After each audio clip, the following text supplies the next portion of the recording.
Oregon State Beavers, it's always a big-time occasion here in Surprise, Arizona. Sanderson Ford College Baseball Classic. The fans are always ready for the Beavers. It's Xavier, Oregon State here today in Surprise, Arizona, as we get set for game number 8.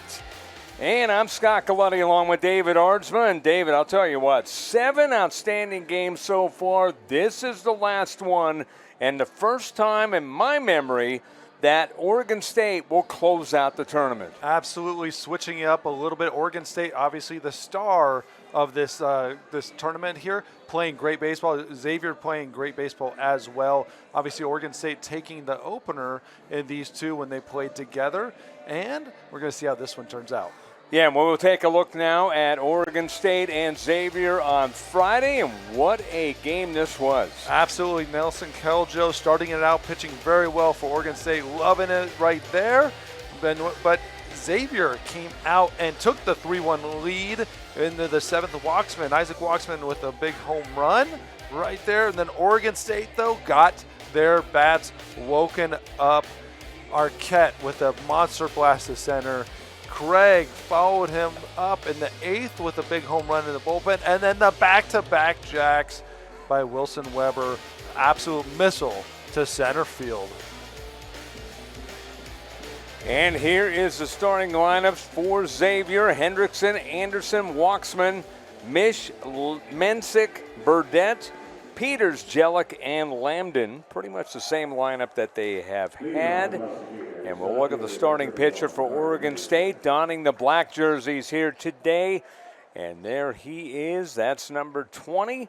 And he is looking forward to a good start. Kellen Oaks last year, 18 appearances, 3-1, 22 1/3 innings, a 4.43 ERA, 17 strikeouts to 12 walks. Not bad. Not bad at all. They're looking for him.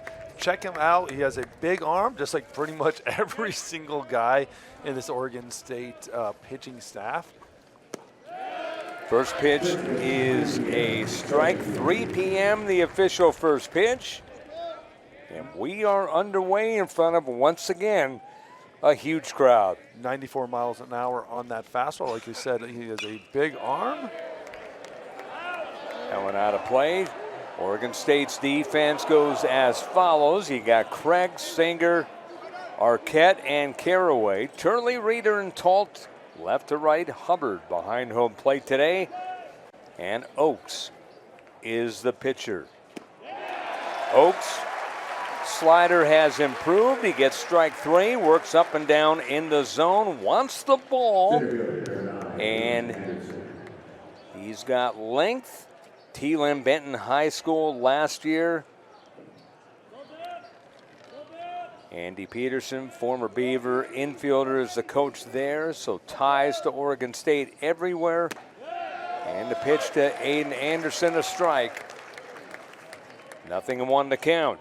Aiden Anderson has come on strong throughout his career. Freshman results weren't great. He's gone through the process and made it out well. As you see from Oaks, we're talking about his slider has improved. This is coming from Mitch Canham. It's something he was really working on. Obviously, you see the fastball, 94, 95 miles an hour. But being able to throw that secondary pitch, that slider, just like that, he's able to throw that consistently. He will be a dominant force in those midweek games or those Sunday games, wherever he ends up falling in the rotation. If he's able to continue that, he will be an impactful pitcher. Just missed on that pitch. 96. Yeah, 96 indeed. 1 ball and 2 strikes. Remember, they got the 96 listed on an MLB gun, so these are pretty accurate. And there's a hard pitch on the outside corner, 95. Got him looking. Got him looking. It is hard to pull the trigger when you got somebody being able to throw sliders like that in 95, 96. As we see Billy O'Connor there, the head coach of Xavier. Billy, 8th season at Xavier. And again, we talked about it yesterday when we showed him. Very proud of the program. Very proud of building the program, and he also likes living in Cincinnati and being a part of kind of the upstart in town. Without a doubt. Why wouldn't you be? He's done a great job there. Again, 30 win seasons, 3 years in a row. Starting off great here, 2-1 against some very tough competition. And they were very close in that first game of winning it. Obviously 3-1 in the 7th. We were talking about that at the Open. And they left 10 runners on base. They had a lot of opportunities. Isaac Waxman with the big home run in there to take the lead. And so they have a great offense. He's just trying to search for a little identity on that pitching staff to have some guys step up and who they are, who's gonna take jobs. Waxman at the plate.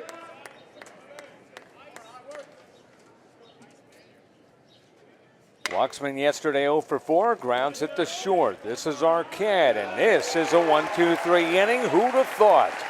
As we go to the bottom of the first, Xavier, nothing, Oregon State coming up.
Oregon State coming up here in the bottom of the first. Trent Carraway, Iva Arquette, Gavin Turley, Tice Peterson, Jacob Craig, Easton Talt, A.J. Singer, the 7th slot. Bryce Hubbard getting the start today. A catcher batting 8th. Cannon Reeder is the center fielder batting 9th. So there's your OSU lineup, and there's your starting pitcher. Big right-hander, big number 45 coming in. That's Nick Boyle. 19 appearances a year ago, a 4-5 record, 46 and a third innings pitched, 6.02 ERA. Good strikeout to walks, 58 to 47. Absolutely big arm from him. Billy O'Connor was talking about he's throwing 92 to 95 right now, breaking ball in mid-80s, really working on consistency. And you'll be able to lock that in. He should have a great day. He had a brother who was with the Rays. The brother, when he got to college, got much, much better as he was growing older, getting in college and getting into organizational ball. And they're expecting the same thing out of Nick. How about a guy who beat LSU, who won Big East Pitcher of the Year also that week, and Indiana State last year, so that's not bad. Facing Oregon State here, so he knows he can go up against the big guys. Carraway swinging right out of the gate. What would you expect? I love it how he is aggressive. At the same time, he's very controlled at the plate. 417 average over the weekend. Takes a strike on a slider outside corner. Actually, fastball 90 mile an hour, but had a little movement. It's got a little cut on it. I wish we had the pitch FX data. StatCast data, be able to see the movement on it, but it looks like it's got a little cut. That's why I thought it was a slider. Looked up at the gun, it was 90. That was 95. So it probably was a cutter, because that fastball was 95. That was a much different pitch. So that's probably where he's working at with that cutter. So he's throwing a 90 mile an hour slider? Or a little cutter? Probably a cutter, because they said mid-80s on the slider, 95, 92, 95 on the fastball. So wow. Can't imagine 90 on the slider unless you're Jacob DeGrom. Yeah, and there it is again. Point. That's definitely a cutter or a very hard slider. I mean, that's impressive if that is a slider. Carraway at the plate, where he has been outstanding. 5 hits, 4 runs, 3 RBIs, walked twice, a double, no home runs. And he drills it down the left field line. That's a base hit. This is going to be at least another double for Caraway. And he is in standing with his second double. And you hear the Oregon State fans. They're going to be loud all day long as long as they keep seeing doubles down the line. Trent Caraway just continuing what he's doing. That was another one of those slider cutter combos. Drives it into the corner for an easy stand-up double, and exactly what Oregon State is expecting to do. Exactly what they've kind of done all weekend long since the 7th inning against this Xavier Musketeers. Ivo Arquette, all he's done is 500. He is 5 for 10. 1 home run, 4 runs batted in, 3 runs scored.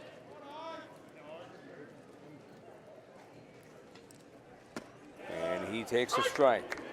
1-1 to count. Going back to Caraway, I mean, you got a guy who's made huge adjustments since breaking his finger. Whatever he did, he's mastered it. I think he's basically just continued doing what he started doing here when we saw him last year just dominate this tournament. And he's going to go to third. We saw him just crush this tournament last year, coming in as a freshman and dominating. Now he is a draft-eligible sophomore. That's the only hard thing about this team is they're going to lose the entire left side of their defense to the draft and to maybe day 1, day 2 at the very worst part of this draft. You're looking at Turley, Caraway, and Arquette. 2-1 pitch. It's ball 3, 3-1. Arquette.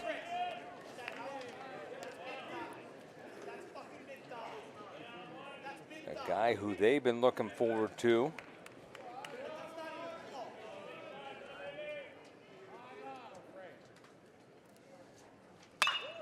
Rounds one sharply. That's knocked down by the third baseman. He's going to eat it as he's got the runner Caraway in front of him and saying, well, I'm not going to get the out, but you are not scoring.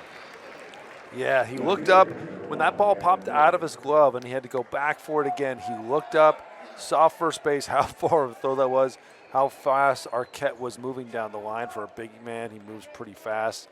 And he knew he wasn't going to beat him. I thought it was actually going to be really close. And I think you throw that ball personally. But you see how it knocks it down, picks it up. And he just didn't feel right on throw. Probably didn't have a great grip on it.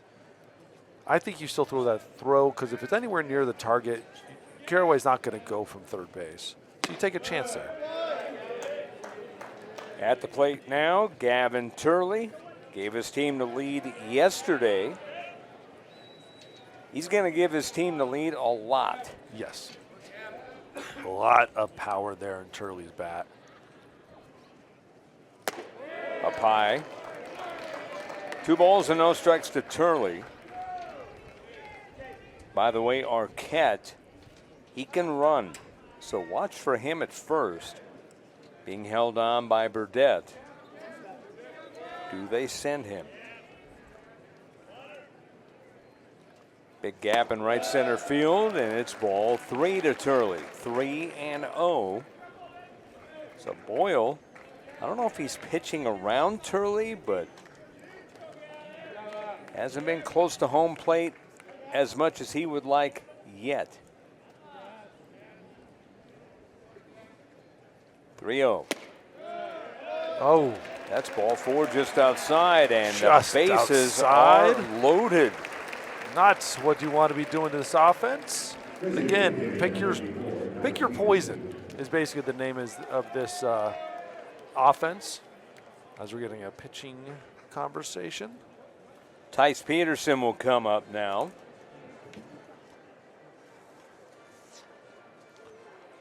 Doug Wiley, the pitching coach at Xavier, coming out there for a little conversation. Telling his pitcher to calm down. We talked about this in the game prior. What do you say to a pitcher? It is always different every single time you talk. Every situation, every man is different. Every pitching coach is different. But right here, they're saying, hey, come on, throw some strikes, get a ground ball, Who cares about the situation right now? If you get 2 ground balls, you're out of this with 1 run, and no one's complaining at all. Peterson, 444 on the year. 1 home run, 2 runs batted in, 4 for 9. 89-mile-an-hour pitch, swung on and missed for a strike, 0-1. Bases are loaded. Caraway at third, Arquette at second, Turley at first. That's up high. A ball and a strike to Peterson. Peterson, we talked about it yesterday. He can play pretty much everywhere on the infield. First, second, third, DH. He has simplified his approach at the plate. That's ball 2. Little cutter again. Kind of must be a pitch that he relies on, trusts, and believes. He's just missing with it a little bit here. It started out really good and then missing with it. Nick Boyle getting a sign. Here comes the pitch. That's a ball. It's 3-1. We've talked about this team. They can slug it out of the ballpark, doubles, triples, hard singles, and they're going to take every pitch until it's theirs. Yes, and then when they do swing, it is aggressive. Just angry. outside, Ooh. ball 4, and that will put Oregon State up 1-0. Back to that cutter.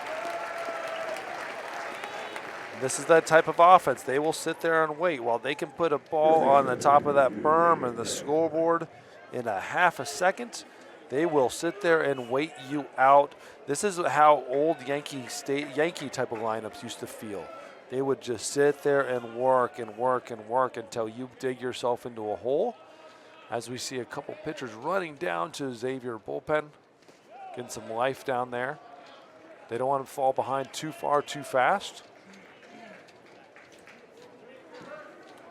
Good job by the catcher, Jason Jellick, to stop that pitch. 1 ball, no strikes to Jacob Craig. Another tough out in this Oregon State lineup. And a pitch in or a called strike.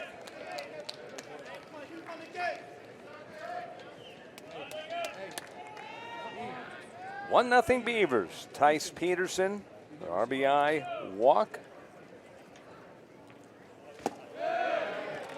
That's down low for a ball. 2-1. As a pitcher, what do you do, David? What do you do? Throw strikes. I mean, how do you stop it from being mental, though? That's the big question. That is the. There's a drive to left field. This is going to be mental. It's a grand slam up the berm. Jacob Craig got every bit of it. It's 5-0 Beavers.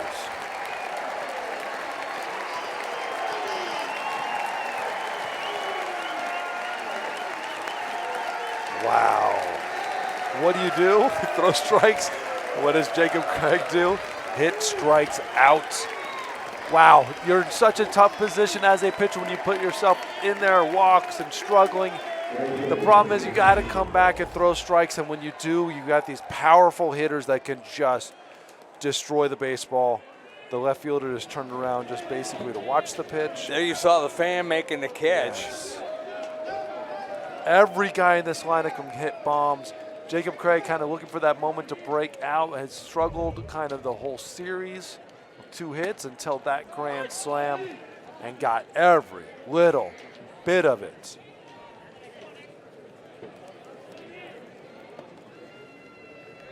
Yeah, there's balls that you wonder if it's going to get out. The only thing I wondered is how far it was going to go. Yeah, the only question is if it was going to get over the bullpen or not. But that is extremely tough when you fall behind in those type of situations. Like I said, the hitters force you to come back into the zone.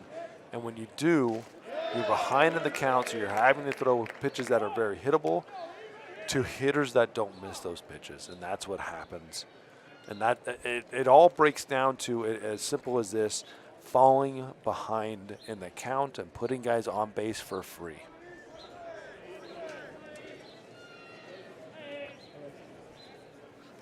Pitch is a check swing, and it's going to be a throw over to first in time. So the first out by Easton Talt. As Talt came in, 200 average. No home runs, no RBIs. But Jacob Craig, by the way, that's his second home run. And get the cash register out, 4 RBIs. He's got 6 on the year, David.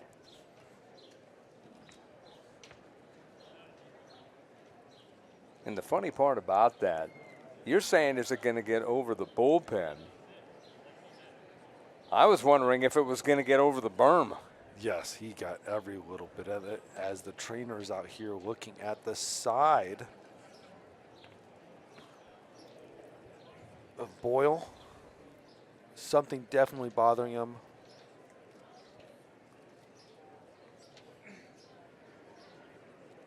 They calling for a new pitcher? Yes, calling for a new pitcher. Definitely the trainer's going to pull him from the game. You wonder when he started battling that, if he was battling it earlier and just kind of pitched through it, or if this is something that started right now. But we have a new pitcher basically kind of starting to throw in the bullpen, so they're going to probably have him come down and warm up. And one of the hardest things to do ever in baseball is the warm up on the pitcher's mound and in a visitor's field, basically. Everyone's sitting there watching you. They're watching all your pitches. You feel like you're getting dissected every single throw.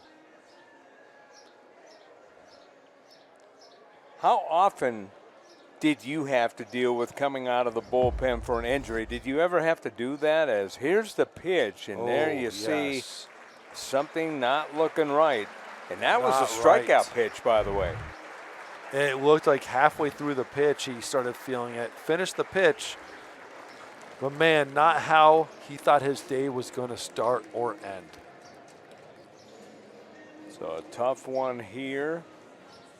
As you got the bullpen pitcher warming up before he's going to come out and warm up on the mound. But did you ever have to do that, though, David?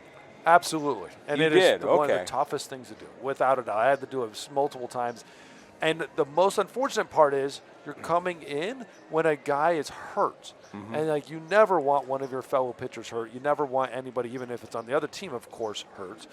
But you're coming in for an injury, and it is one of the most difficult things to do, like I said. You have to somehow lock it in, lock your mindset in. Now, if I had the choice, I would do exactly what he's doing, which is warm up in the bullpen, because that's my home. That's where I'm used to.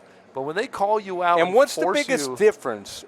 Not pitching to a batter, but warming up, going from the bullpen, like you said, that's your home, as opposed to coming out and warming up for the first time on the mound. Because everybody gets to watch your pitches, and everybody gets to see you go from zero to fully warm, and you don't want them to see every one of your pitches and your bad pitches and your bad like bad ones in the dirt, all that stuff. So we got the pitcher coming in, and we are going to take a break here as we look at the Grand Slam here. Grand Slam by Craig, absolutely getting every little bit of it. It is incredible what they're able to do. Take the lead 5-0 on the Grand Slam. Absolutely dominating here.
The ultimate college fan experience is now here. Head to FloCollege.com to watch more than 12,000 college sporting events from 12 different conferences, all in one place, FloCollege.com.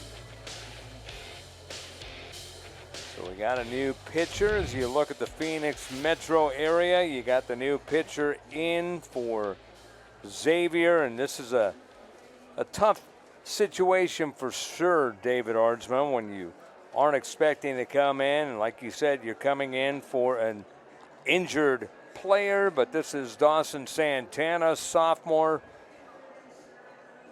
John Wiley. Wiley took his place. Maybe there was another switch we didn't see. John Wiley's in there. I'm looking at the wrong 29. It's John Wiley. I was looking at Oregon State's number 29. So, yes, John Wiley, thank you. So, John Wiley, the new pitcher coming in. And John Wiley, right-hander. John Wiley out of Ironton, Ohio, Ironton High School.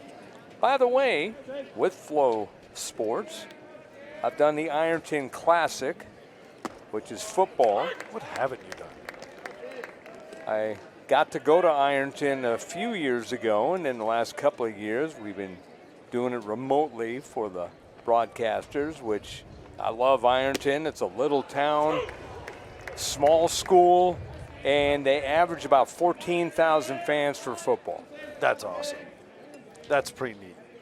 I mean, it's a tiny school. Greg Sandercox, our producer-director, is familiar with it. But, yeah, if you haven't gone to a game there, they've got the old, it looks like a school in Washington with the old wooden bleachers with the roof over it. That's cool. It is very cool. There's a drive in right center field, and that's going to dunk in there, a base hit, as Singer dunks it in, and Singer keeps the parade going for Oregon State. Well, I was saying, one of the hardest things too is what I didn't get to this point is when you're out there on the mound warming up versus the bullpen, you feel hurried up.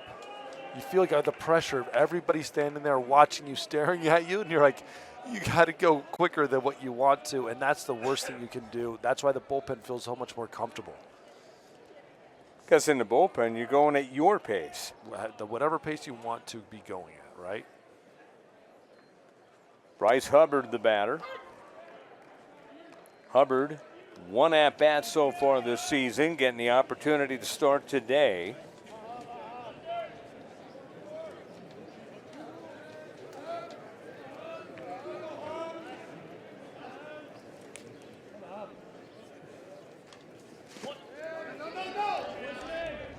Transfer, had a great summer. Mitch Canham says he's a great human being, good receiver at catcher. Was at Northwest Florida State 2 years ago, at Mississippi State in 2022, collegiate baseball high school All-American. So this is the guy who was on Oregon State, waiting for his chance with good credentials. Absolutely. And getting the start today. Wilson Weber getting the day off, it appears, so far. Weber started all three first games, so now it's a little switch at catcher. Again, Bryce Hubbard the start. I don't think he's complaining about how the games began. Still just one out here in the bottom of the first inning. A 5 spot for the Beavers. Good breaking pitch, a swing and a miss.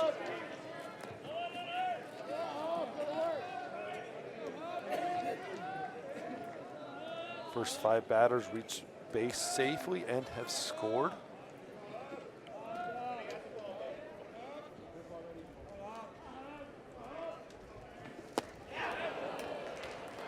Good breaking pitch, swing and a miss.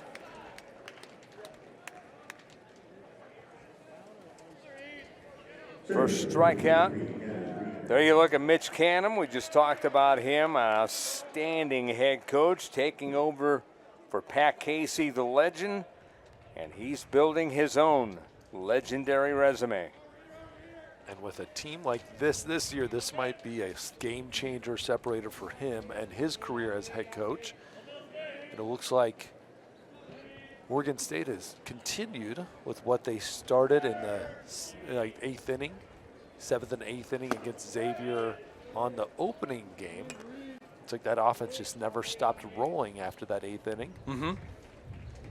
Because they got going and it looked like they wouldn't stop. If you played that game for 3 more innings, they would have put 10, 15 runs on the board. Cannon Reeder at the plate.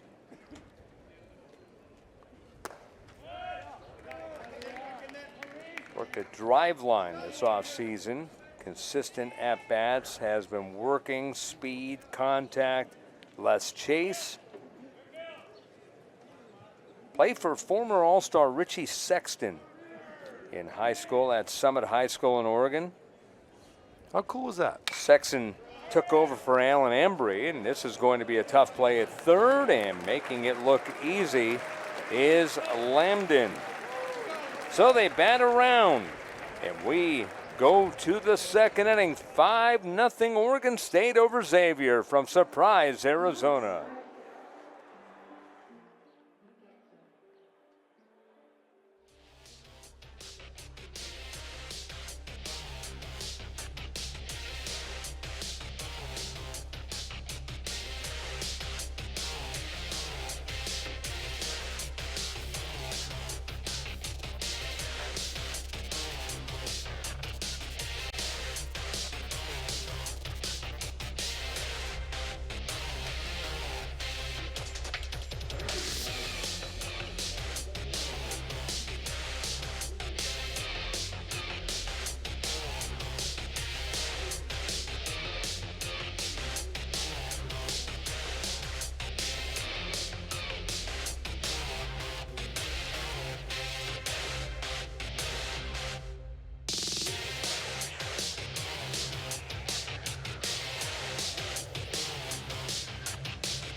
A little bit of Oregon State drone footage of their facilities.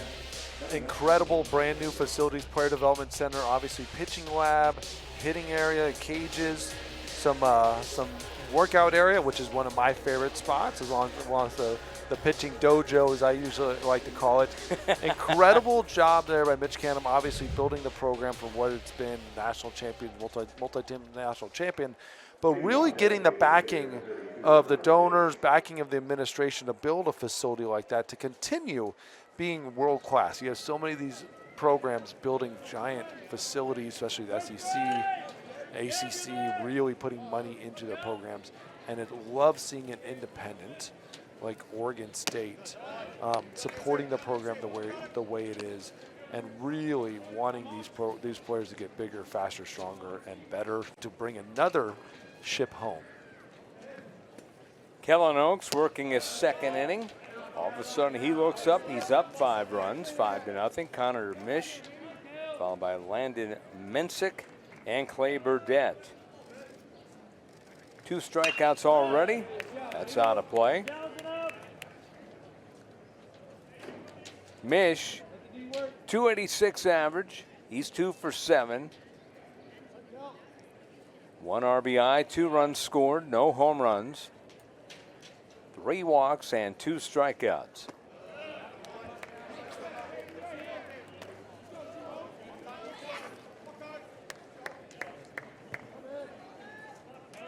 He's a guy that Xavier relies on. That's going to be ball 4. Good take. Good take indeed, getting this offense going. It is always difficult to start a game down 5-0. That is it, but that's where you're at. So get over it and just get the offense going piece by piece by piece. 1 runner at a time. Get them on, get them over, get them in. Start eating at that lead, and there's no chance to get back in this game if you don't just get 1 at a time. Mish at first. This is Landon Mensick out of Mokina, Illinois, a 6'2" freshman.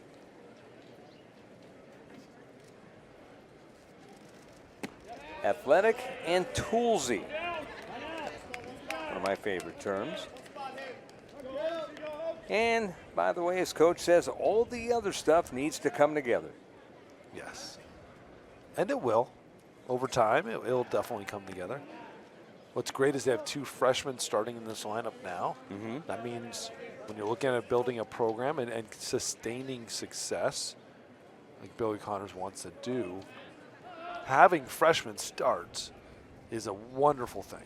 It means they're going to be in that lineup for a long time, be in your program a long time, and you can build around them, and you're never really losing opportunities to win baseball games. 6'4", 220.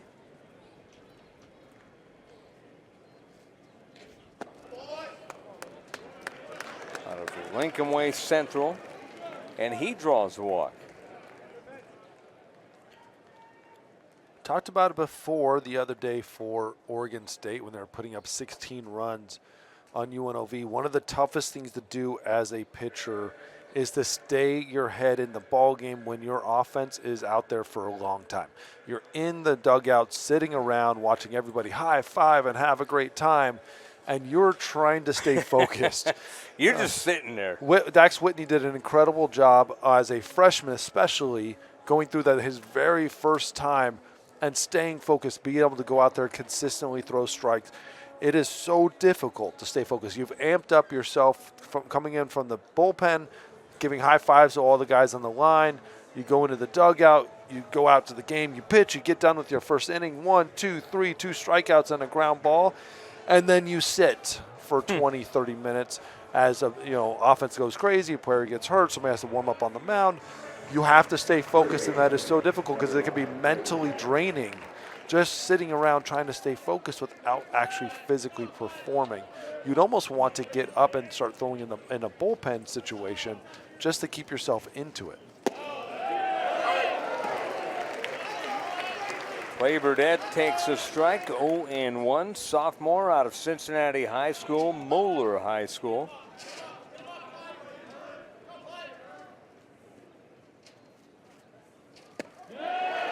Ohio State transfer. As they say, he's got some juice.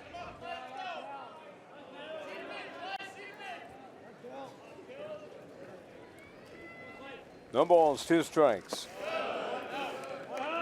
1 and 2. Good take.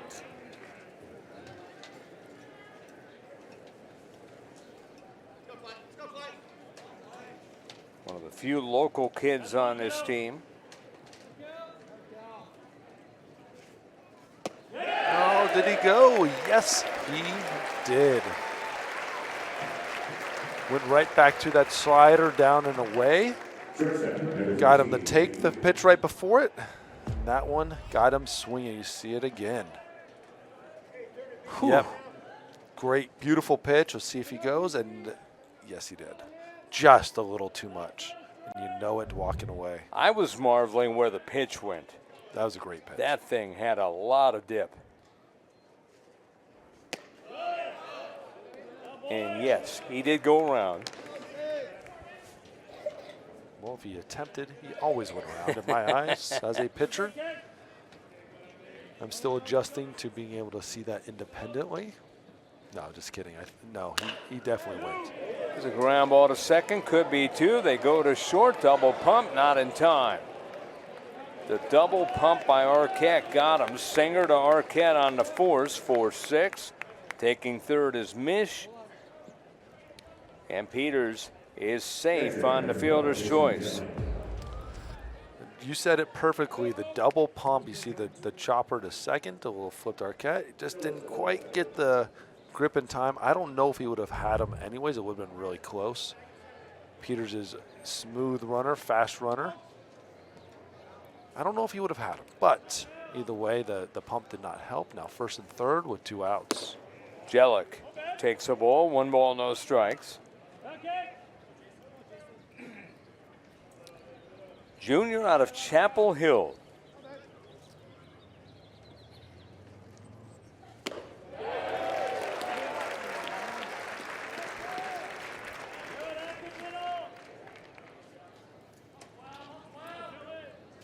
A 6'2", 220-pound junior.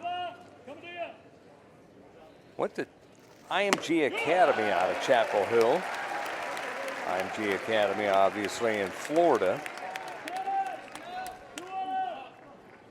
Had 2 fall games and played well. Cannon of an arm behind home plate, catching. Yes, he does. 2-2 the count. Oaks there, 94-mile-an-hour fastball. Man, this staff, this Oregon State staff, has just incredible stuff. Just outside. 92 on the gun. Full count. Jellick with outstanding tools. The pitcher, Oaks, also with good tools. Yes. I tell you what, they want to get it to Lambden. That's ball 4 to load the bases. To their hottest hitter, the .625 average Lambden. Always seems to be coming up in big situations right now. You were marveling about him yesterday. I am a fan. He seems like a tough kid, tough at bats. I love that he came in and pitched. I know it didn't go his way, but then he came right back up when he could have been all down on himself and got a big hit to get a rally going, to continue a rally. Strike call. So .625, on base percentage .750, and this is for a guy who last year struggled for much of the season. So a good start for him. Down in the count, 0-2 though.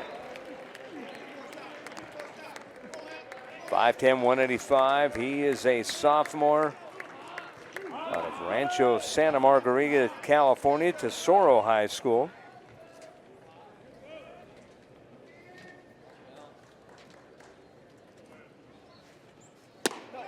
Just missed. 1-2, and there's the fans. Good slider right off the hip. Lambden saw out of the hand and took it immediately. Just got lucky it didn't move a little bit more because, man, that was close, but definitely inside just a little bit.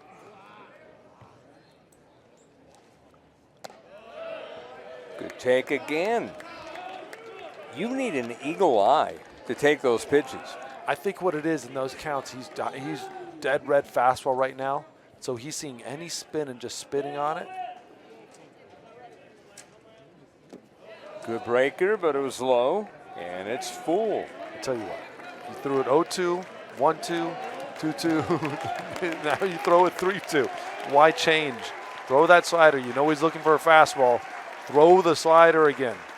The fans for Oregon State coming alive. Full count, bases loaded. Here it comes. Base hit left field. That will score 2. A late start for the run to the third, and all of a sudden it's 5-2. Oregon State's lead cut to 3. And he again, didn't listen to me. Went back to the fastball. Lambden obviously sitting on it, coming up big again with another hit, improving that average. well, the guy who did listen to you was Lambden. He's been hot as fire, and he kept it going. He did it for you, David. Absolutely. He can hear me. I can feel it. No, it's just an idea. If you're going to go 0-2, 1-2, 2-2, then you're going to change pitches. Like, you know, Lambden was sitting at the plate, took a slider in, barely missed, took a slider up, barely missed. You missed a slider down in the dirt, throw it again. You have feel of it. Believe it. Trust it. And you know what? The hitter learn the hitter what the hitter's looking for. He was not looking for a slider. And you trust it. Throw it again. But again, it's a lot easier to say this up in the booth, but that's what I would have been thinking if I was pitching, even being a fastball guy. 5-2 Oregon State. Top of the order now, Carter Hendrickson struck out his first time. One of the best pieces of advice I ever got was from Greg Maddox when he said, the hitter will tell you what to throw. Just watch them. They want to tell you what to throw. So if he's up there taking sliders that close, he is not going to swing at a slider. He's not looking for it. He doesn't want it. Keep throwing it. Saw Billy O'Connor coming out to the plate area.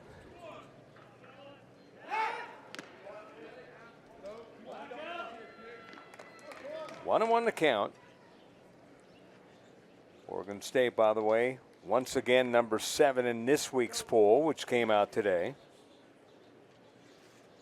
I think that had a lot less to do with how well they're playing and more to do with how well everybody above them has played. Virginia, the only team above them in the top 6 above them that lost the game, and they're still 2-1.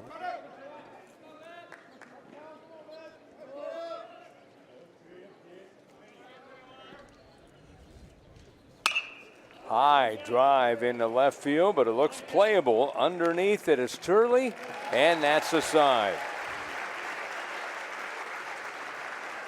2 runs across for Xavier. We go to the bottom of the second. 5-2 Oregon State.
Celebrating 30 meters out. 5,000 meters on the track, ready to roll. Collegiate national lead. Going to close down her inside, but it looks like the key could take this. But Grant Fisher, the American record holder. This is super Cuban. But Holloway crossed the line. He's only 3/100ths outside the world record. Well, it's the final day of the Sanderson Ford College Baseball Classic here at Surprise Stadium, where Nolan Ryan has made an appearance. You saw them getting ready to build and then building this beautiful ballpark, and that's what it looks like, especially during spring training. It kind of looks like that today with Oregon State with all the fans, but they pack it every game here for spring training for both the Royals and the Texas Rangers. Surprise Stadium here in beautiful Surprise, Arizona. You've seen the growth of the city over the course of time, David. And they've done an incredible job of updating this facility with that growth. Trent Carraway leads off, goes the opposite way for a base hit. I've said it before, David Arnsma, and I will say it again. It doesn't matter who's hitting. It's a solid hit even when it's the other way. It's like, I don't think I've seen a blooper once. It's just all solid hits, hard hit balls, hard swings. Well, the sound of that was like, hey, he smashed it, and Yes. he hit it the other way, which you're trying to finesse when you hit the other way. And Trent is half the way to a cycle on his second at bat in the second inning. That's true, as he had a double and scored, and this is a drive into right field. And a sliding catch, no catch by the right fielder, A.J. Singer. And safe at second is Carraway. Arquette aboard for his second time. He had an infield hit, and he hit that pretty hard. We'll see where that ends up, an error or a hit. We'll see the ball here. A little bit of a jam shot, but he got it out to right. In the glove and then out of the glove. Trent did a great job of seeing that come out before I did. It is a hit, by the way. It is a hit, and great job by him getting to second base. The thing is now that sun's going to start getting a little interesting for those right fielders and the center fielder, really not the left fielder. Yeah, I don't want to say that ball was in the sun, but it might have been just enough to screw up the right fielder, Walksman. As we had a hit by pitch, Gavin Turley. Turley doesn't want to hit, apparently. They don't want him to hit. I don't want him to hit. I mean, Xavier doesn't want him to hit. Oregon State does. I mean, a walk to Turley. Now he's hit by a pitch on the first pitch, and that's one way to keep him to one base. To make sure he's not hitting home runs. You just got to stop Peterson and Craig and Tall and Singer. That's all? That's all. That's all. That's an easy task if you're Nolan Ryan. Yeah, I think Nolan Ryan would look at this lineup. He'd love to face him because he likes challenges. There's definitely a challenge right now. This team is hot. Like I said, it'll cool off. There'll be times where they're cold. Don't get too frustrated with them. Just know that what they're capable of. View this as what they're capable of and how this offense moves. They're moving together, playing together very well, and that's what you have to be happy with Oregon State. It doesn't matter. They're W's, but you're seeing an offense flow. And you're seeing an offense. Guys get on base, guys stealing, guys doubles, singles, home runs. In every way possible, they're just playing great baseball. Just love that, believe in it. And Oregon State now has to know what they can do and how to move forward. First pitch is a ball, 1 ball and no strikes. And you were talking about don't get down if they start losing some games. How much of that is how the other team plays them? Well, right now, I don't know how another team would play them. You just have to have probably more talent. Well, I don't know if there's but I 10 mean, maybe teams in there's the country certain that have more talent. But maybe there's certain philosophies on how you pitch them differently than maybe other teams do. I don't know. I mean, the biggest. That's what I'm asking. I'm asking Yes. as a fan, actually. The biggest thing I would say against Oregon State, what you have to do. Oh, don't see that too often. The thing you got to do is not give free passes, right? So they've had 24 walks so far. Mm-hmm. So you don't want to give free passes. You don't want to put them on base any more times than you can. And there's one thing to give up a hit. It's another thing to give up double, and then something else totally different to give up a couple walks and then the base hit or then the double.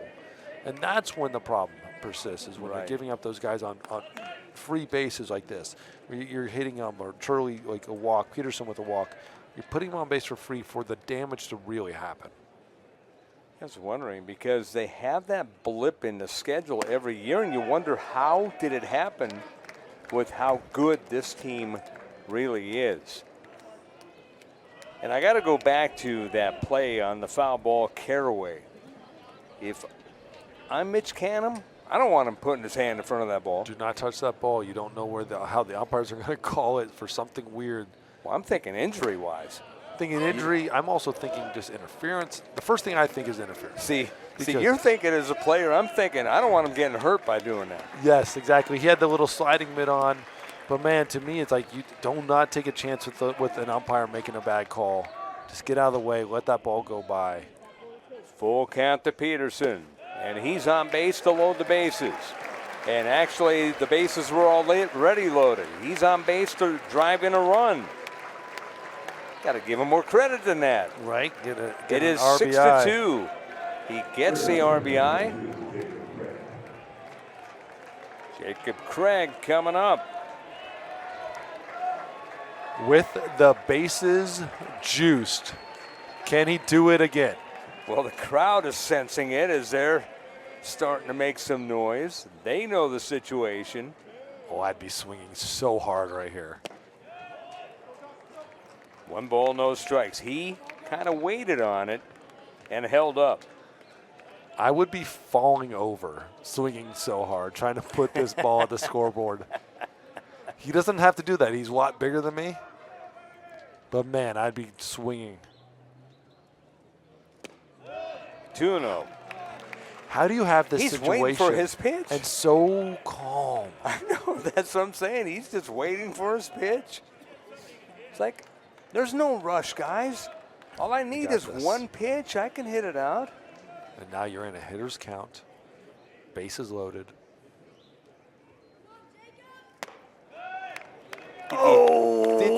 Did you hear the hush in the crowd there? I jumped back because I was swinging for him. I'd be behind the count or I'd have 2-1 count because I would have fouled that ball off. 3-0. And he walked on 4 pitches to drive in a run. He says, hey, at least I still got an RBI. Another 5 RBIs on the day with 2 at-bats. Wow. There's definite action down in the bullpen. You get the pitching coach to go out there to have a little conversation. David, he was living proof of what we've been saying and what I've been saying about them just going up and, hey, I'm not going to hit your pitch. I'm going to hit my pitch. And a guy who hit a grand slam his last time up didn't even swing on this at-bat. With bases loaded. With the bases every loaded. Reason to swing. And it is incredible how calm these batters are. How do you tell your hitters to not be like so excited to be swinging at something? You know what? That absolute testament to Mitch Canham and how well he's coached these players and coached his staff to coach these players. You forget that. It's Mitch's job to coach the coaches and to let their coaches coach the players. And he's done an amazing job to preach patience and calm as we get a pitching change. Well, they have Ben Weber warming up, and I guess he's ready to go. The door is open, and this is going to be a pitching change. We will talk about the pitcher in just a moment. 7-2 Oregon State over Xavier on Flow College.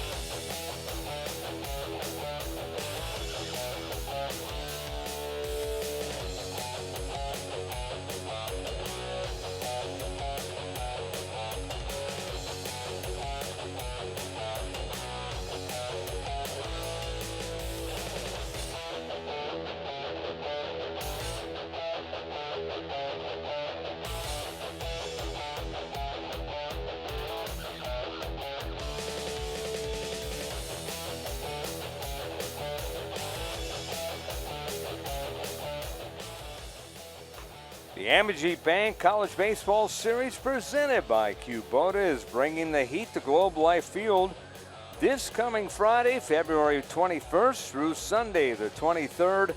4 powerhouse programs, Arkansas, TCU, Michigan, and Kansas State, set to battle it out in an epic early season clash. You can catch it all on Flow College.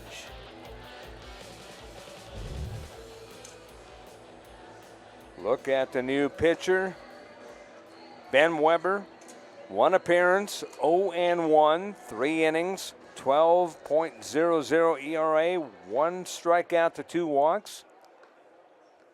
And you can tell us a lot more about him. He came in and pitched against Oregon State prior to this. He pitched the 5th, 6th, and 7th innings against Oregon State, giving up those 3 hits, 4 runs. Couple walks. Didn't have the best outing that he wanted. Came in, started off strong, and then was a part of that the run when Oregon State started to hit the ball well. And here's the difference. He comes in when his team was doing well, and now he's coming in with his team down by 5. Yes, much different timing.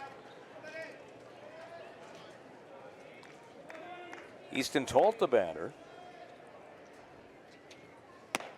And Talt takes ball 1, 1 ball, no strikes. Oh, by the way, the base is still loaded, and oh, by the way, nobody out. Just a typical Oregon State inning. 2 runs so far. They had 5 in the first. That's a strike. Shadows starting to come out from the left side, covering half of the home plate area. The 1-1. Opposite way, just foul. Whoa. That did not miss by much. Did not miss by much at all. Could have been many more runs for Oregon State as we look how close this ball was. Just down the line. Wow. You can see the umpire right on top of, right in front of him. It is incredible how good these umpires are and how calm they are in plays like that. Ball's coming at him at 110 miles an hour, and he sits there and waits and makes the call. Nice breaking ball by Weber. And Talt already early day with 2 strikeouts. Watch the movement. Yes, nasty little slider, moving down and in. Is incredibly tough as a hitter, especially after going away with a ball like he did, and that ball bearing in on him. A.J. Singer, the batter, he singled his first time. Ball 1 to him, 1 ball, no strikes. Turley at third, Peterson at second, Craig at first. 2 runs across, bottom of the second, 7-2 OSU with the lead. Watched it all the way, it's ball 2, 2 balls, no strikes. Again, that's a spot. You get the punch outs, and now you're coming up against the next batter, 2-0 in a hitter's count.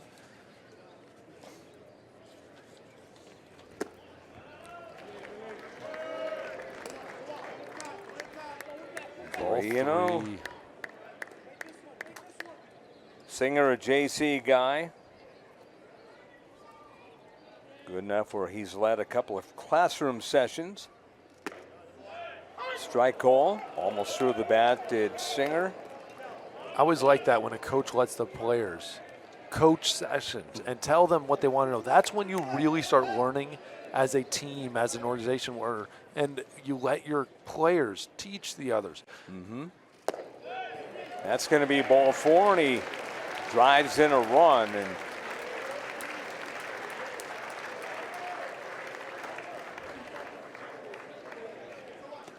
Oregon State now leads 8-2. 3 walks for runs.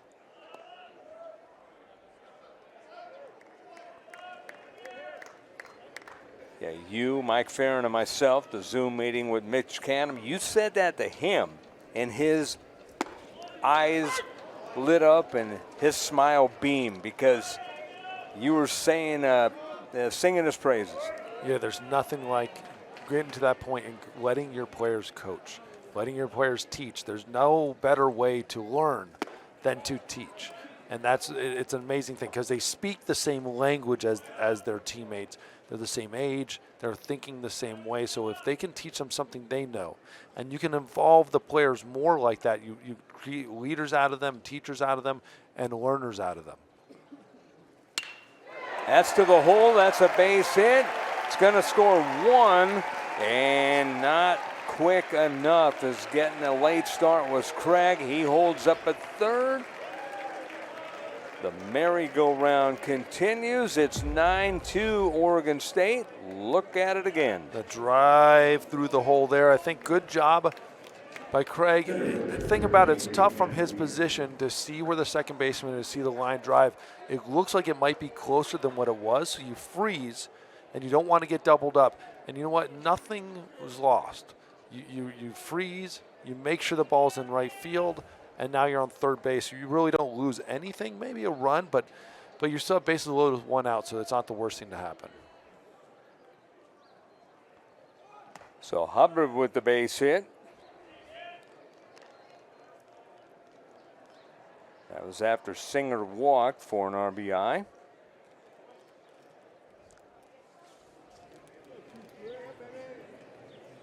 Batting around for the second time in the second inning. And Hubbard getting his first RBI of the year. We have to do a fact check here. I thought they batted around like every inning. Pretty much. It feels like that at this point. They do it a lot. But yeah, second time in as many innings to start a game. Impressive. Good 2-0 pitch. And also good take by Reeder. You have to respect that. It's down and away.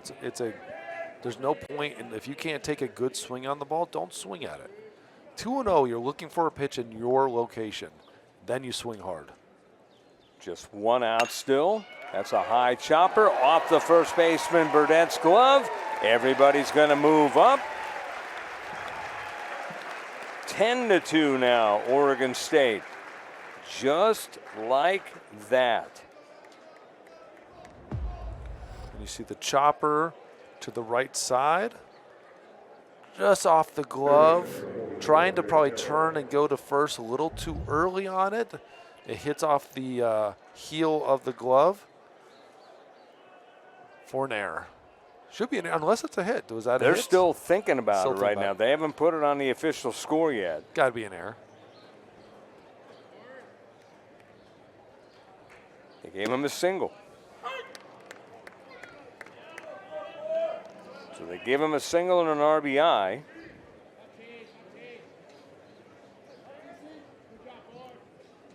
So Reeder, at least at this point, gets his first RBI. Already an 8-run lead.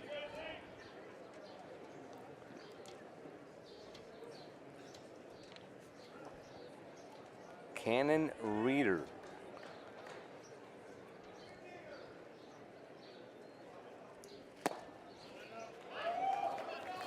No advancement. I've asked you this question in the past, David.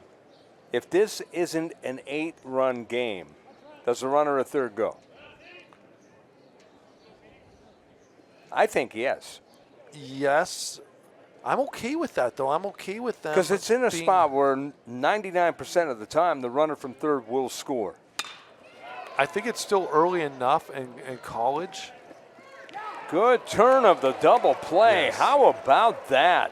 Oh, Trent is adamant about being safe. But he's also rubbing his back of his leg. He's loving the back of his right leg, kind of moving it wrong. I wonder if Trent is okay. But keep on the thought, as they're probably going to look at it here, but what you were saying on my question. Yes. 10-2 probably is what held him up. But again, it's still college baseball. It's still early. And you're still need to be aggressive. Like, these games can be turned around so fast. If it was a little bit later, absolutely not. I think early on, you still take what they give you. You take it until you're in a spot where you're comfortable you're going to win this game, and it's still too early to guarantee any sort of victory. Your favorite part right here, the Jeopardy song is on as they're getting ready to look. And reminder, this is what the umps are looking at. Here comes the foot. There's the ball. Oh, look how close. Oh, tie. Oh, I'm calling a tie. But do they do tie goes to the runner anymore? Yes, they absolutely do. But that was a tie. I'm calling that a tie, but I'm actually more careful about Trent Caraway's right hamstring. He was rubbing it after the play. He's still moving the leg around funny. Mm-hmm. I would be worried about that. That's something to take an eye on, especially in a 10-2 ball game, whether he's the out of this final out of the inning or not. I am being very careful and cautious. I might be taking him out of this ball game. So we await the call here. On review, the call's confirmed. The runner is out. Call's confirmed. It's a double play. So we go to the third. Big inning, 5 spot, 10-2 Oregon State.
10 runs, 8 hits, no errors for Oregon State. 2 runs, 1 hit, and no errors for the Musketeers of Xavier. The Beavers 3 left on. Musketeers with 2. Fly ball to center field was hit well, but on the run, a running catch by Reeder. 1 away against Aiden Anderson. He had to run a very long way for that ball, and he was moving full speed. He has run in and made the play.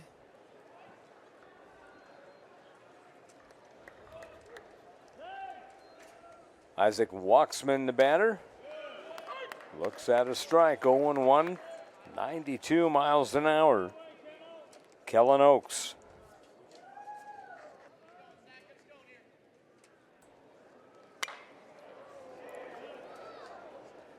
Fly ball to left field. This is Turley.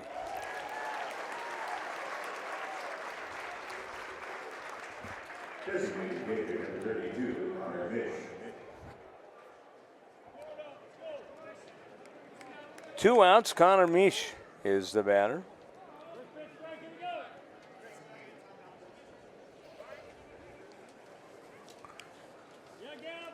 Last inning we were talking about, Billy O'Connor's coming here to talk to his batter. Billy's been a lot more active throughout this game, going out there, talking while his pitcher's been pitching, while his hitter's been hitting. This is an interesting little spot. I think right here what he's trying to do is just stall. I'm not going to lie. I think he is just stalling a little bit, the pitcher's had really quick inning, and he's just trying to slow it down a little bit, talk to his guy. He has all the time in the world. Oaks has done an incredible job this inning. Last inning, he sat for so long. He went out, walked a couple guys, ended up giving up on the 2 runs. This inning sat again, maybe not quite as long without the pitching change and the injuries, but did a good job to get 2 quick outs. Strike to Misch. Known as a special hitter by his head coach. Fastball on the outside corner. 93. O'Connor's effort to slow this game down did not work on Oaks. 1, 2, 3, good night.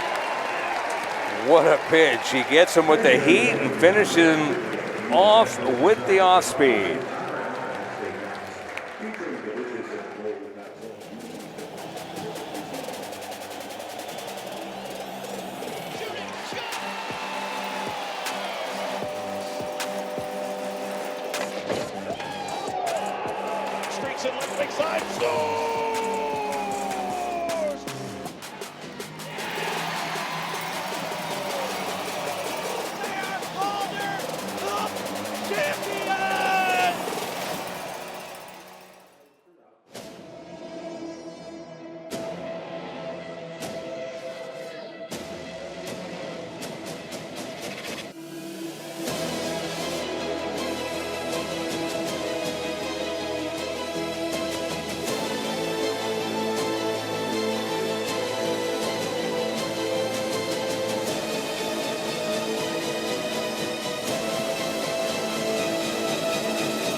Spencer Lee. Masano Sukeona, the world champion.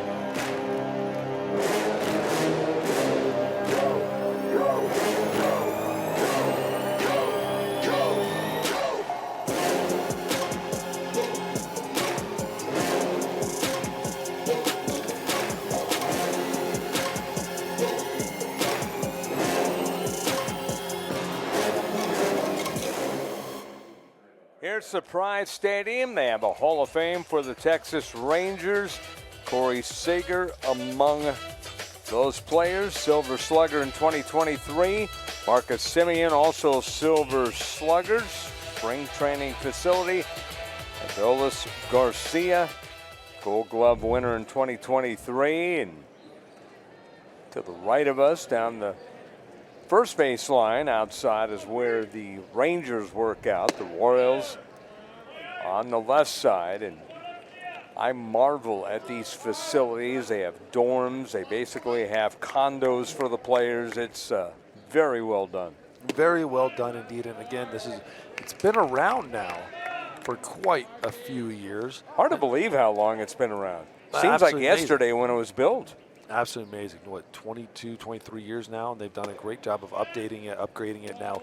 Baseball's done an amazing job of growth and technology and data and all of that sort of stuff, and they've kept along with it. And then the fan experience on top of it is absolutely top notch here. 4 pitches and a walk to Arquette to begin the third. Third time in a row in this game that he has gotten on base. Gavin Turley coming up. He was hit by a pitch after walking.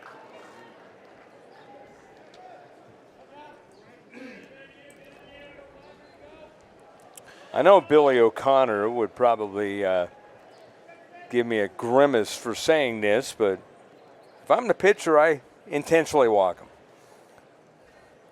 I'm joking, but I would anyway. He might. I'll tell you what. He's been hit by a pitch, walked. Intentional walk would be, is that the walk cycle? Is there another way? Pitch violation walk, maybe? Like, let's do this. I didn't even think of that one. And catcher's interference? We got 2 more. We can do this. Come on, guys. Let's get creative here. Big cut by Turley. Now we're looking at the lineup here for Oregon State. Caraway, Arquette, Turley, Peterson, and Craig have all been on base in their first 2 at-bats. Caraway with that third at-bat in the second inning. But all of them have reached base safely in the first 2 innings.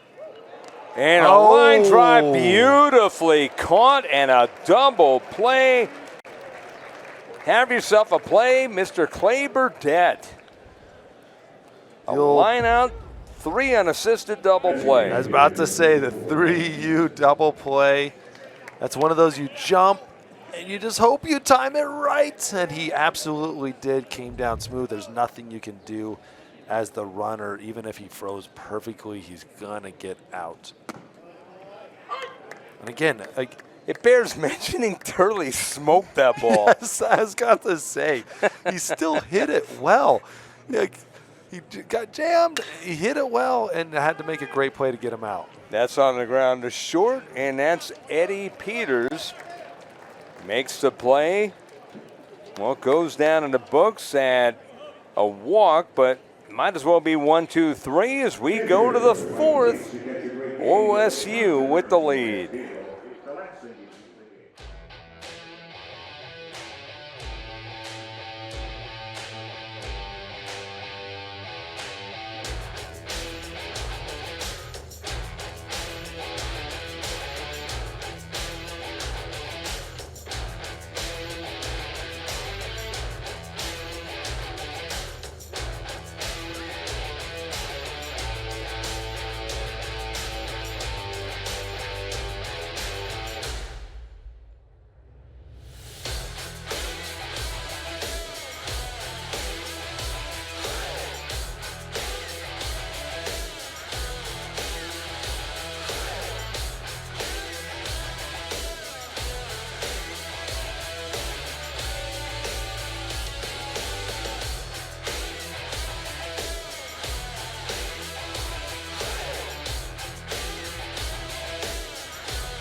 Top of the 4th here in Surprise, Arizona. Scott Galletti, glad to have you along. David Ardsma, former MLB pitcher. All-American at Rice. There's a comebacker. Oak says thank you very much. One away, one pitch. He is flying through these last 2 innings. Good for him. He's got his own pitch clock. Oh, it is. It's instead of them putting whatever the pitch clock number is, he just says, hey, 2 seconds, I'm ready. It's like 1 pitch, 1 Get out. in the box, I'm throwing. The pitch clock is at 20, and he throws it 3 seconds in. They barely turn the clock on, and he's into his there's windup. no point.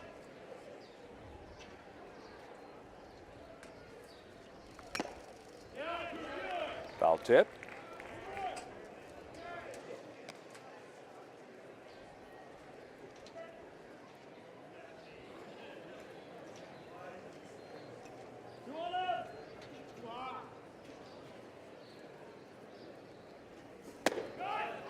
That's a ball.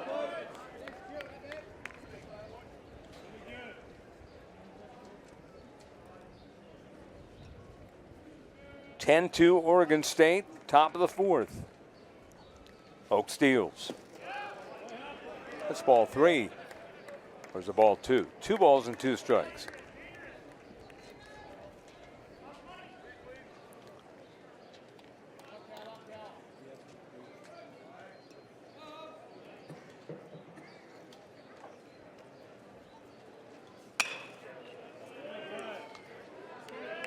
Good fastball right there, 94 miles an hour. There's no question he still has good velocity in the tank. 54 pitches, 1 hit. He's got those 2 earned runs and 3 walks with 4 strikeouts. Trying to get the 5th strikeout right now. 2-2. Towards the middle, a base hit. Good bit of hitting by Burdett, who struck out his first time up. He's got a hit. Shortstop, number 16, Eddie Beavers. Yeah. Great job of hitting. Let's see it again in a 2-2 count after fouling off that fastball, taking another fastball away and driving it up the middle. Musketeers are not done in this ball game. They definitely want to stay alive, and Burdett keeping them going.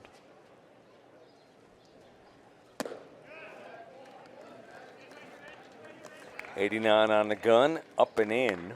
1 ball, no strikes to Eddie Peters. Board on the fielder's choice. The slick fielding, Eddie Peters. Yes.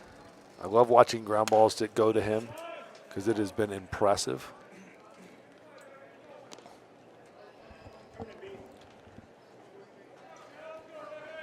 You also have a bias on fielders who help you as a pitcher. 100%. I knew you would agree.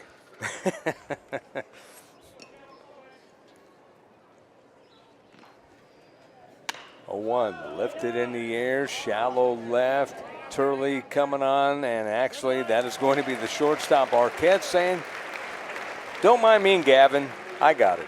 Yeah, I got it. Get out of here. It was funny because they were both going for it, and then there came a point where Caraway just started running the opposite direction. Yeah, Caraway ran the opposite direction, and Turley just stopped. It's like, oh, he's got it.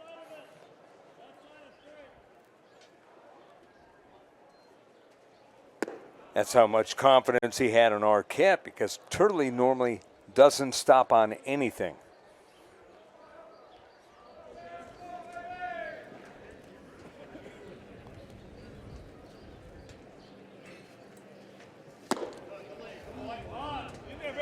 Two balls, no strikes to Jason Jellick. The catcher today for Xavier. No average, 0 for 6 on the young season. 5 strikeouts, and there's his first hit. And on his way to third is Burdett. He will be in there standing.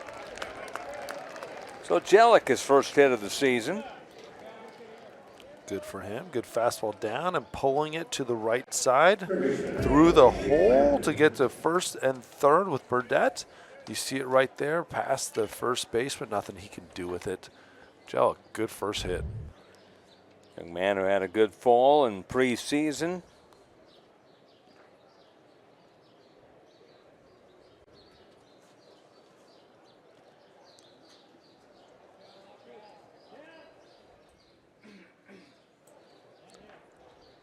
Jellick, a transfer from Wake Tech in Raleigh, North Carolina. I don't get to say that name very often. No. Where's Wake Tech? North Carolina. Raleigh, to be exact. Raleigh. So you got Wake Forest and Wake Tech.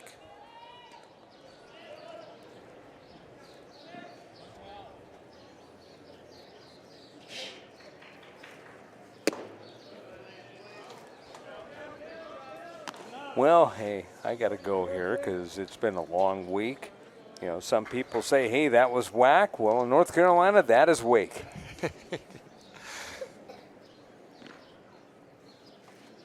Now that I got that out of my system, You had to get that pitch is joke in out. there a strike. Interesting. Wake Tech, I'm learning about schools as we speak. I love it. There's so many cool different places to play baseball in this community. 1-2, that's a ground ball up along second. Waiting on it is the second baseman, and Singer throws him out. 4-3 on the putout, nothing across, 2 men left on. It's Oregon State 10-2.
Ten to 2, Oregon State, bottom of the 4th inning here in Surprise, Arizona. Scott Coletti, David Ardsma, and David, a lot of walks today.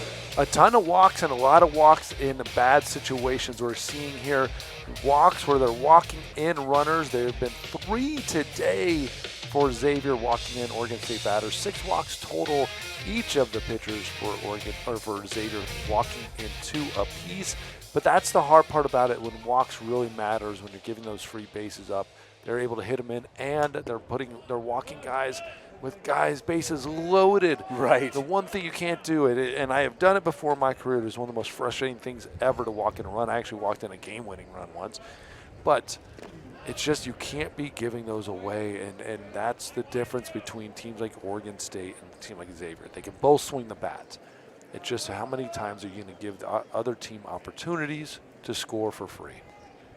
Jacob Craig, the batter, 1 for 1 with a grand slam. He came up with the bases loaded in the 2nd inning and walked in a run. He was one of those walks. Yes. And he did not swing at any of those pitches. And I'm still amazed, like having a grand slam, then coming up the very next inning, having bases loaded. And there were a couple pitches close, and I would have been. You were dying when he was taking those pitches. Dying is the exact word because, man, like, it is incredible how, like, just discipline. There's not another word for it. It's discipline, and again, it's a testament to this Oregon State staff and the players and their coaching and educating them and being patient at the plate. If there's been an example all day about patience and how to control at-bats, that was it. Show that to your kids. Show that to everyone you know. Full count pitch. He's swinging there, and he fouls it off. 10-2. Beavers with the lead. Now, you mentioned that you walked in a run for a game winner. Who was that against? Minnesota. And where was it? Was it home or away? Away in Minnesota. I walked in Torrey Hunter. This is Lambden and draws his first baseman off the bag. And guess what? Krieg aboard again. Yeah, you might actually get a hit here. As we watch it, you see Craig. A little jam shot. Oh, fielded right to him. He rushed the throw, and the first error of the day for Xavier. E5 and Lambden, an outstanding third baseman. I'd imagine that has to be the hardest thing, especially on the road with the crowd cheering against you, to walk in a run Yes. to lose a game. That's got to be the worst. They got to be the worst. It's so frustrating. You hear Oh, them look like, at this. There's an Oregon State bunt, and this is going to be a bunt single. We talked about the bunts Tault, yesterday. and it was Tault. And it was Tault again. And, you know, I'm thinking yesterday, there's no chance he's bunting. And you said, don't be surprised. And we've seen 3 bunts. This time it wasn't with 2 outs. It was with no outs. But still, you're not expecting a bunt right there. No, and that goes back to another conversation we were having earlier, talking about the ball where they did not try to score home from third base. 10-2, and he's laying down a bunt. They are not holding back yet. They need to score runs. Runs can come in bunches in college baseball. They're going to go the short way to third, and they get the man at third base. Get Craig going to third base. Peters, obviously, we've been talking about how good of a fielder he is. But here's the ground ball by Singer to the left side of the infield. Peters, great play going with it, getting the easy out. But we're talking about how this Oregon State offense is not going to hold back yet. At least I believe they're not. And that bunt kind of shows it. You take what they're giving you. College baseball, runs can come quickly. You lose a 10-2 lead in just a snap of a finger. You take what you can get, and you get as big of a lead as you can until you know the game is in hand, and then you take your foot off the gas. And you still don't put it on the brake. You just kind of put it in neutral. You still, if it's a big pass ball, you take it. You don't necessarily hold back, but you're not necessarily aggressive at the same time. I don't think we've reached that point yet. Bryce Hubbard got his first single back in the second. We're in the bottom of the fourth, 10-2 Oregon State.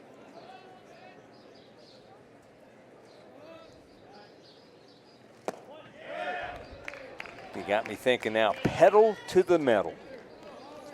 Pedal to the metal. Let's go. And it's a patient pedal to the metal. Scaring. I don't know how you have that combination. There's a little blooper. This is going to be tough. This is a base hit. Bases are about to be loaded. Man, I'll tell you what, Burdette just laid it all on the line trying to catch that, and it was just past him. I'll tell you, he gave everything he had to field that ball, to catch it. You see it up and in, a jam shot, the dive, and almost coming up with it as a pitcher, just like catch the ball.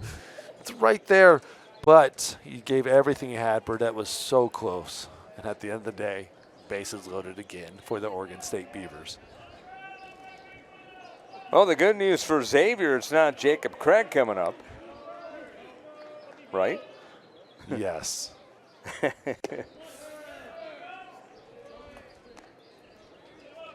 Reader's the batter. Cannon Reader, to be exact.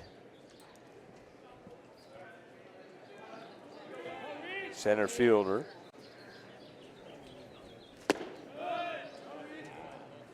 With a name like Cannon, you got to be either a pitcher or a catcher. Without a doubt. This doesn't fit.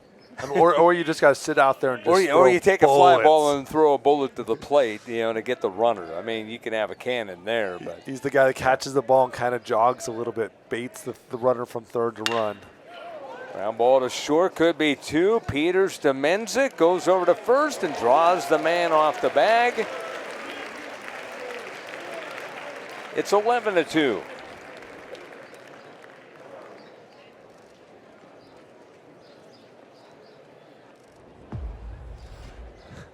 watch it again. Nice ground ball to Peters, the smooth gloves, good throw. Just too high, trying to rush it to get to first base. They're going to check it out again. I think he beat it out. I feel like he beat it out. I have been very wrong on all of these replays. And just a reminder, when we do get to see this is exactly what the umpires are looking at when they're looking at it. So when it's going back and forth, you're seeing the replay. This is the umpires looking at it. Right now it's going to go as an unearned run, but they are going to look at it. If you ask Reeder, he's calling himself safe. So I believe that's official.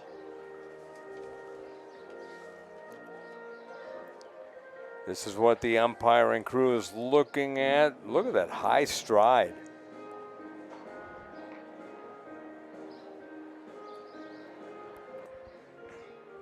And they're rewinding it, seeing if they can pick up anything on the first baseman reaching for it. Switching back to the other view. Called himself safe. High stride. He puts the foot out. I think, in my opinion, my expert opinion, I think they're going to change this or keep it as safe. I think it's a good call there by the first base umpire. All at first confirmed. Runner is safe. They will lose one. Even with this big crowd, you can hear the umpire. I wasn't sure if that was possible. We heard the umpire do that in the first game, but with this large Oregon State contingent, I thought maybe we can't hear him. Yes. But Christopher Gonzalez, he didn't need a megaphone. Mike Lusky at first, David Buck at second, Ramon Armendariz, the third base umpire. Trent Carraway, the batter. 11-2. Bottom of the fourth inning. His fourth at bat in the fourth inning.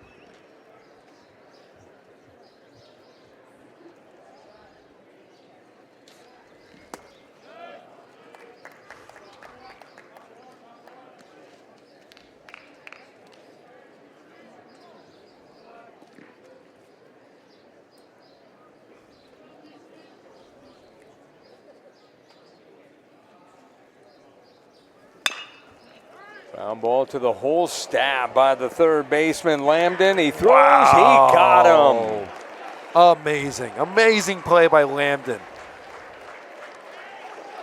A run across, we go to the fifth, 11-2 Oregon State over Xavier here in Surprise, Arizona.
Sports are better on the big screen. Head to your preferred device app store to download the all-new Flow Sports TV apps for Roku, Apple TV, Fire TV, Android TV, and Chromecast. Set your favorites, search our library of live events and on-demand content. Download the app today. The Beautiful Phoenix area, downtown Phoenix, Arizona. We're about 30 minutes away here in Surprise, Arizona. And I'll preface, David, Ardsma, depending on traffic. Yes, depending on traffic, and especially during the spring and kind of winter, you have the snowbirds coming down, all the people from the north, all the people from the Midwest coming out here. Indiana, Ohio, Illinois people coming on out. Without a doubt, the population changes from winter to spring to summer, and it becomes a ghost town. And you can drive anywhere in the summertime.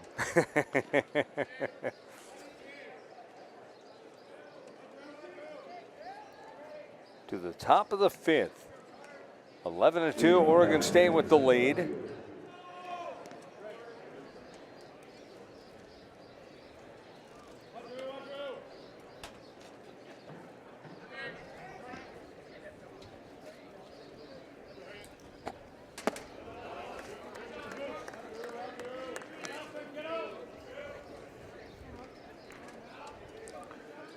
New pitcher for the Beavers, Drew Talavs.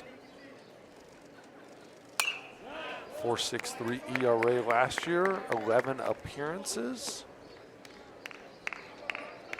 Getting some work here on a Monday. First outing of the year for him.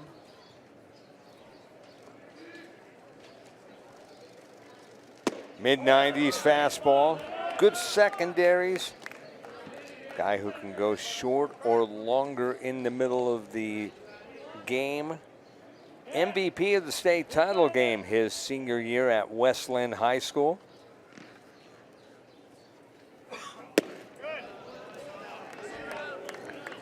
Right there, 94 miles an hour, living up to that mid-90s words from Mitch Canham. He's been very accurate on his pitcher's velocities and stuff. Ball four, he walked him.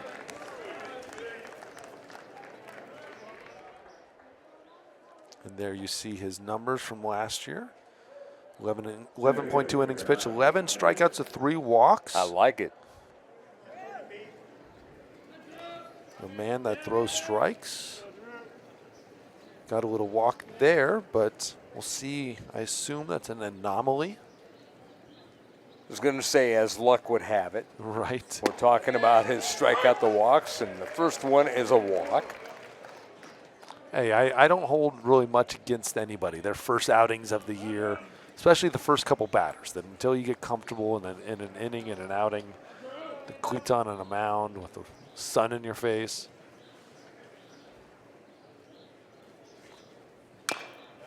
Ooh.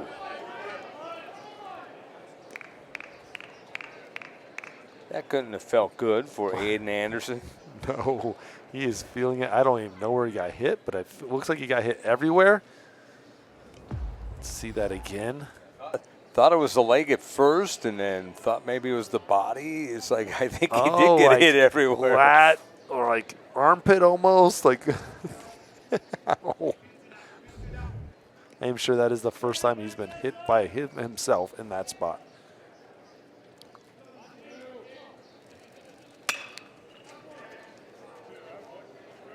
That's going to be foul. It's kind of nice on a day with the shadows to see the Oregon State fans. Usually we get them in the morning of the last day, and they are in force again. Both sides. I wonder if they're liking it. It ended up being great for the end of the NLV Indiana game, having them all here.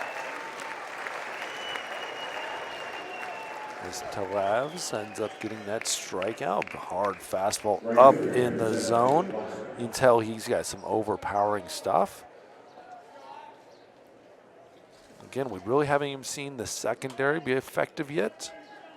We know he has it. Oaks 4 innings, 3 hits, 2 earned runs, 3 walks, and 4 strikeouts. 18 batters faced, 65 pitches, 39 for strikes.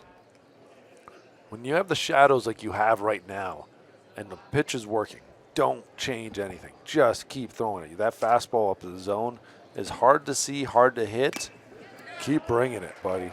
Yeah, he's in the sun, and everyone around home plate's in the shadows. Yes, it is very difficult. The closer that shadow gets to home plate, the tougher it is. Luckily for hitters, it's going to get a little bit further out and probably past the pitcher here in another 15, 20 minutes. But for right now, use it to your advantage. Throw the ball basically down the middle of the plate. And let that fastball ride. You can tell he's got good stuff. I would throw that fastball up and let it work. Or throw a slider and just look nasty. Whatever you want to do. Yeah, 85-mile-an-hour slider. Make him swing. Get the call. Yes, he went around. Yeah.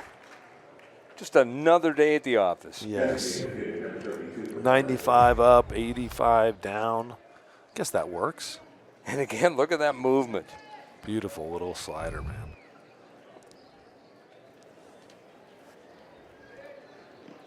Connor Mish, the batter, struck out looking his last time. That was against Oaks. Mish sitting heater there with a really good swing. Walked his first time, did Mish. That coming in the second inning. Oregon State with 5 in the first, 5 in the second, 1 in the fourth, 2 for the Musketeers in the second. They trail 11-2. All you can do against a team like this is continue to compete. Fight. Absolutely. That's exactly the right words. Compete, fight. Oh, another batter that took himself out. You can also probably, one thing you can do is stop hitting yourself with the ball.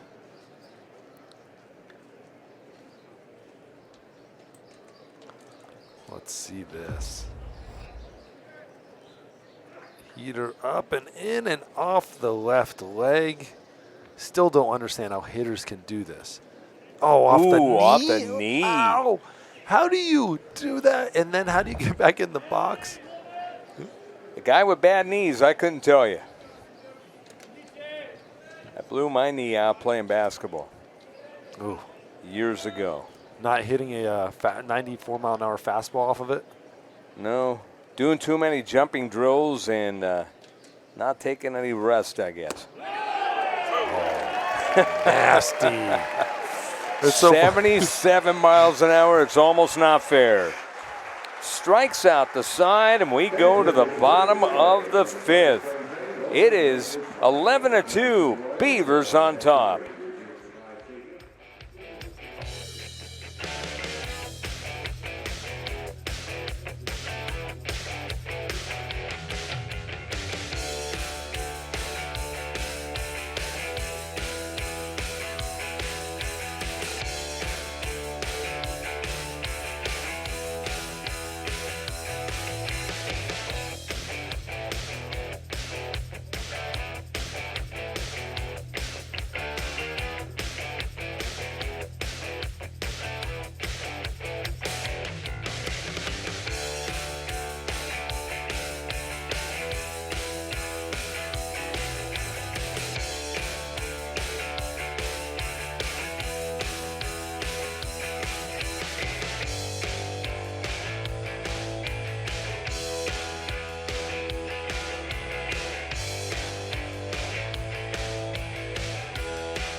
11-2, number 7 Oregon State over Xavier here in the bottom of the 5th. Oregon State batting, and tale of two independents, Miami and DBU's success in the field of 64. National champions for Miami twice, DBU none. College World Series has been good. And I'll tell you what, DBU, I've been to their stadium. It is unbelievable. It was built by the same contractor as Globe Life Field, and Oregon State joins the list of independents this year. Absolutely. It is going to be a tough road and unique road for Oregon State, like we said, with Miami and Dallas Baptist. They have done a great job of being able to handle this tough, difficult road.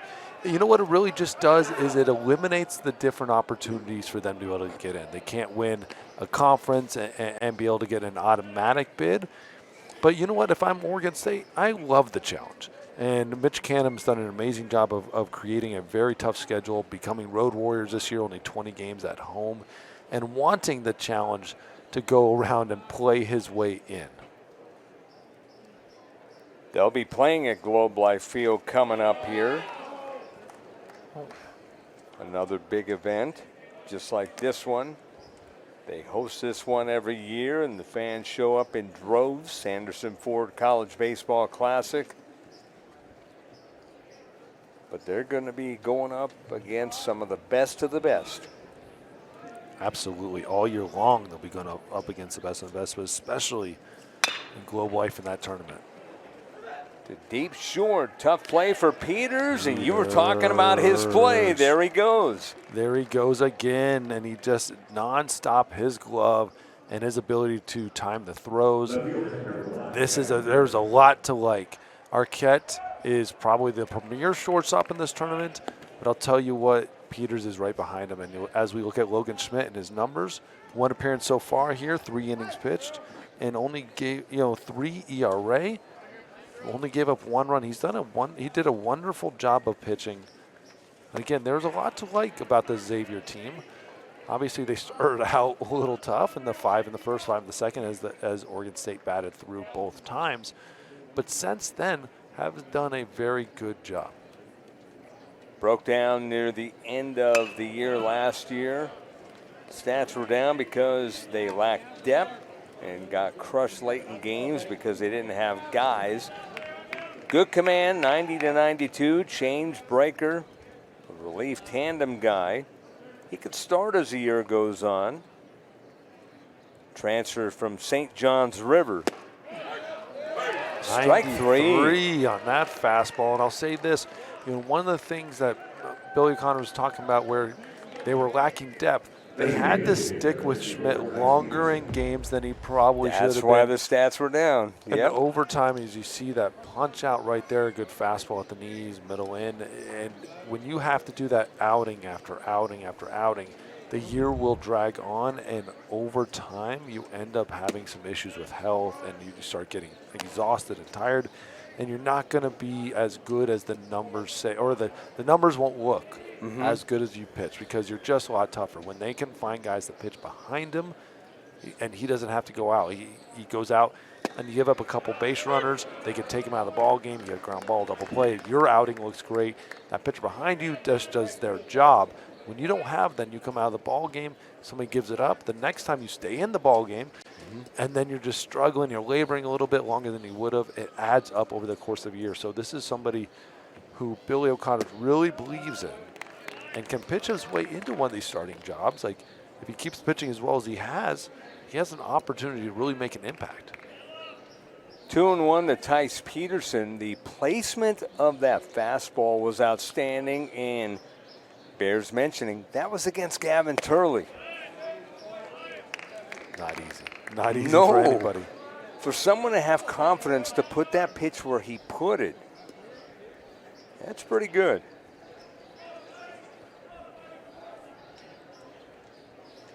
Three and 1. Lifted in the air to center field. Anderson going back, still going back, and it's off the glove. Go get it. On his way to third is Peterson. He will be in there standing. That ball just kept carrying. Went off the glove of Aiden Anderson. Let's see this again. Fastball over the plate. Obviously Peterson driving this to deep center. Let's watch the center fielder go up and go get it. Oh, right off the top of the glove and the top of the fence. That's interesting. If it hit that fence, is it out? I don't know, and no one's calling for it. There's a think it high doesn't matter pop-up anymore. right sound. No, it doesn't. But that is interesting that you say that. I think that ball is out. I think that's a home run if it hits that fence. Because the holes in the fence, they can't allow that to happen. So I think they might have gotten away with a home run right there. A saving home run. Oh, This is a drive to that left center field, and this will not be saved. Home run. 2-run shot for guess who, Mr. Grand Slam, Jacob Craig. That time he swung, although the bases weren't loaded, and gets it out of here. and didn't miss it. Again, this dude is on fire. 2 home runs today. Both of them, first one definitely got out quick. This one stayed up a little higher. The outfield had to track it. Let's see it right here. Got all of it right in the barrel. See it right on top of it, and just over the 379 sign. Might hit at 380.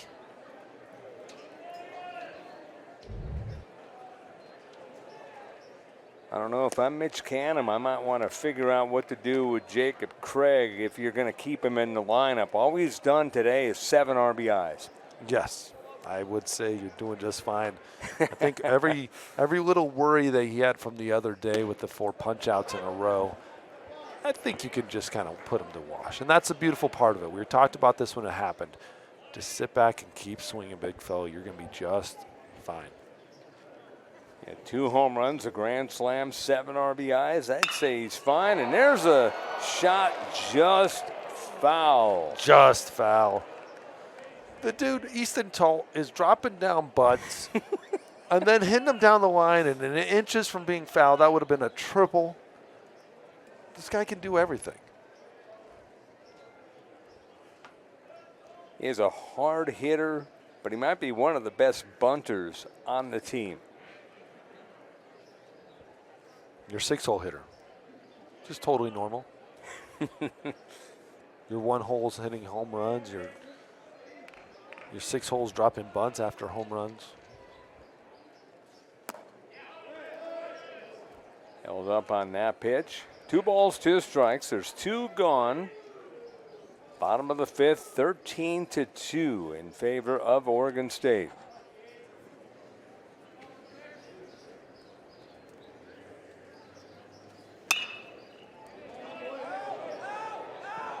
Long run and no play.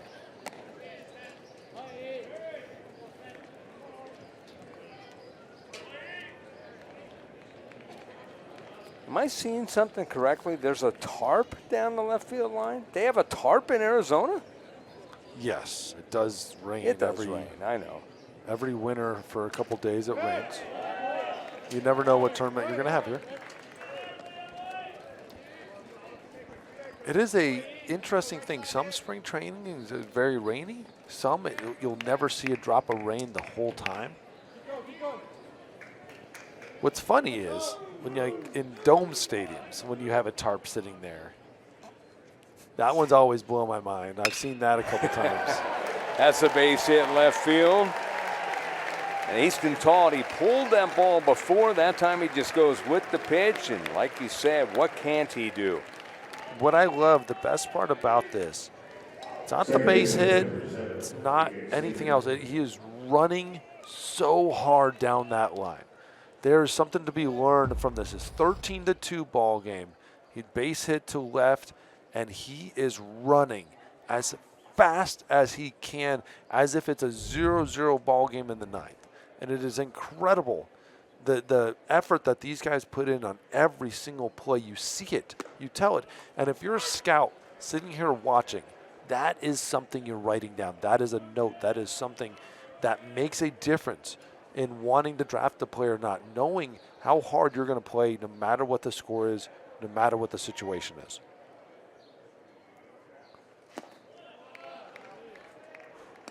One on the count to A.J. Singer.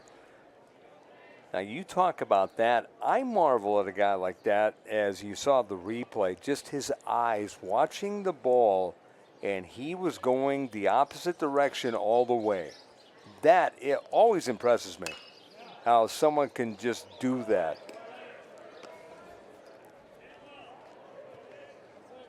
Because it wasn't by accident. He intended to go the other way. Absolutely. Especially if you have someone with a good fastball. Take it, drive it the other side.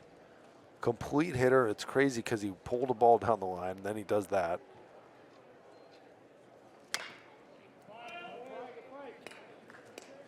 Ball and 2 strikes to Singer. 13-2 Oregon State. Bottom of the 5th. Oregon State trying to go to 4-0. Trying to send Xavier to 2-2.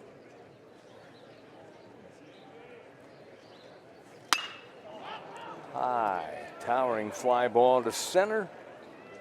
And underneath it is Anderson. So that ends the inning. 2 more runs across for Oregon State. They lead it 13-2.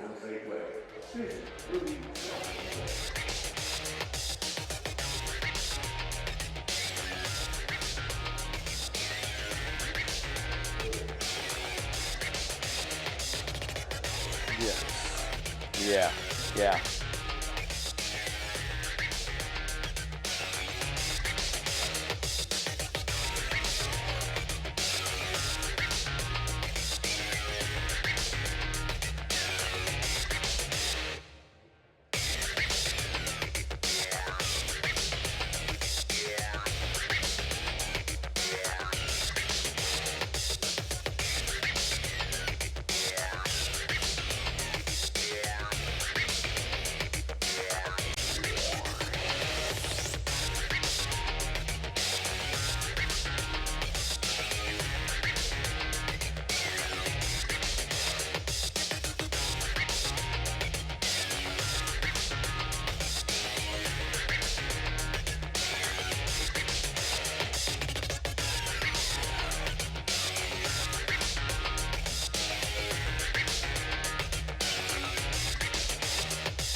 (13-2) Oregon State over Xavier. Top of the 6th inning here in Surprise, Arizona. And it has been the Jacob Craig Show. Craig absolutely dominating today. First inning, this grand slam. All 5 hitters getting on base in that first inning right in a row. And then the home run we just saw in the 5th inning. The dude is on fire. That's still what I loved about that grand slam in the first inning was the catch by the gentleman on the berm. Yes, great job. Right above the bullpen.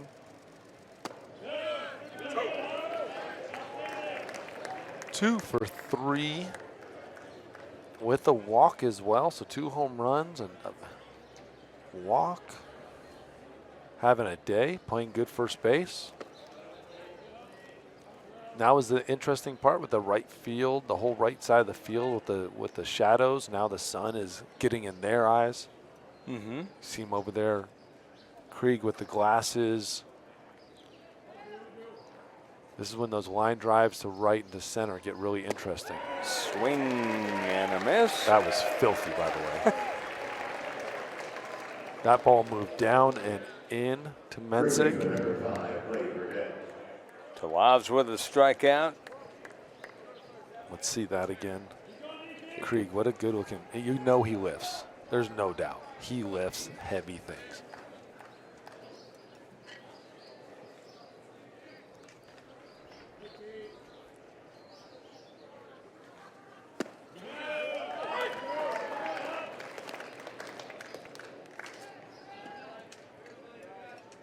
Really working that changeup right now. That right on right change, that is so rare to see used often. And curveball. This is the time when you're getting these chances to pitch. Work on your pitches, use them. You can give up a run, you can give up a hit, who cares? Don't try to pitch like as if you guys strike everybody out. Use your pitches right now. Again, we see changeup, curveball, changeup. Getting him out front on that. Might see another changeup a little slower, or maybe fastball up in the zone. He definitely has the life to be able to get it by Burdett. A ball and 2 strikes.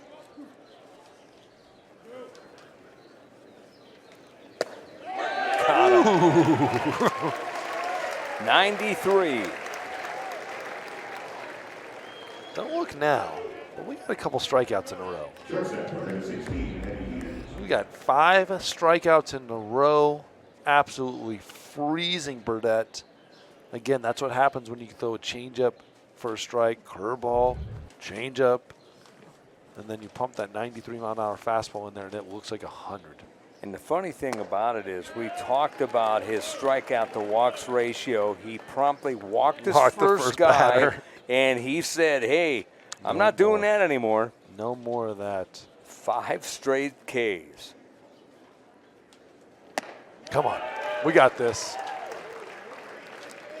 Nothing against Eddie Peters. Great hitter, but I'm kind of rooting for a strikeout just to see 6 in a row. You called it, too, because you said, oh, he'll be okay. He'll be fine. I go heater up.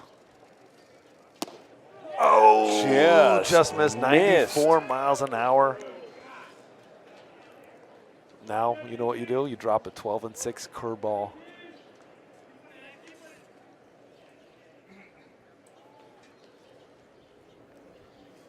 The 1-2. Oh. In the air to left field. This is going to dunk, but up it stayed, and Turley with the catch. 1, 2, 3. We go to the bottom of the 6th. 13-2, Oregon State.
Here in Surprise, Arizona, you look at the celebration, David Ardsma's Rice Owls. You look at the alumni picture there, and my favorite, the championship ring.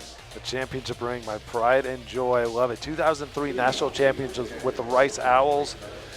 See that first picture, Wayne Graham holding the championship up in the air, and then to our 20-year reunion on the mound, the whole pitching staff. We were the #1 pitching staff in the country.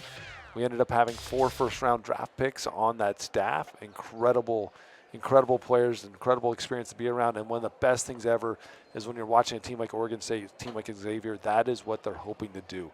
Bring another championship home to Oregon State.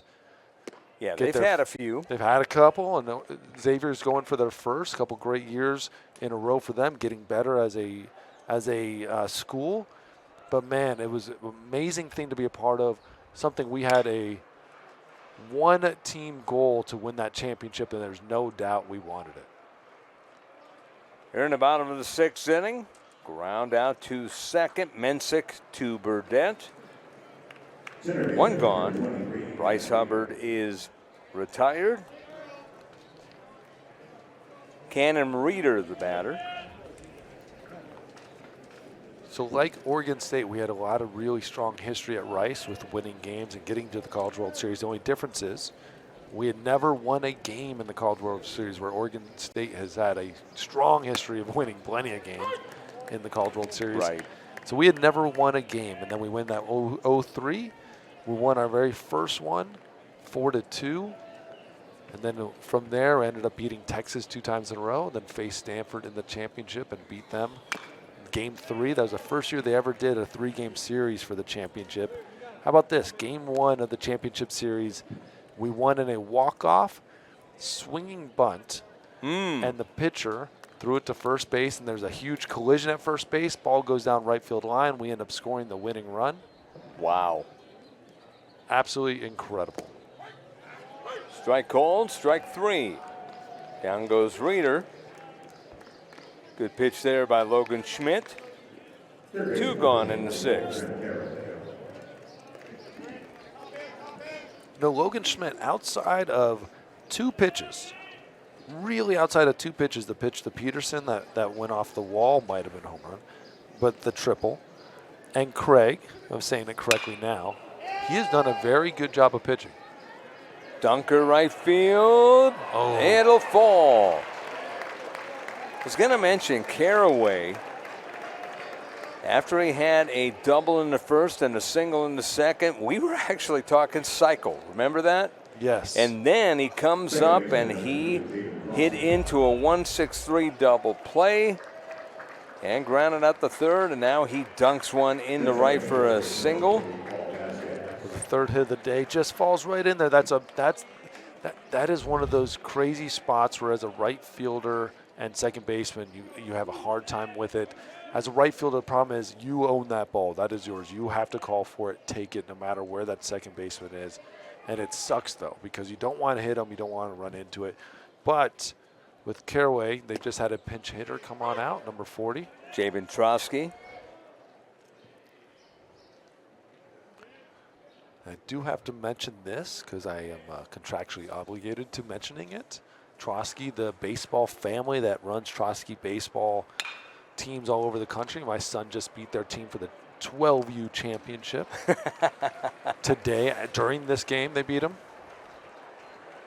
So, quick inning, we go to the 7th. Oregon State leads 13-2.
13-2, Oregon State, top of the 7th, Zach Kamatz.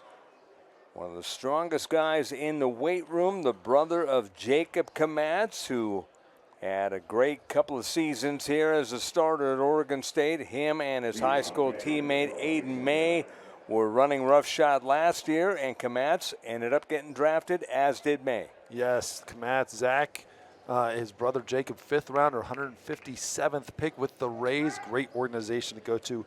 We saw him pitch really well here. Was impressed with him, and so was everybody else. And his brother making a little name for himself too. 95 on the very first fastball.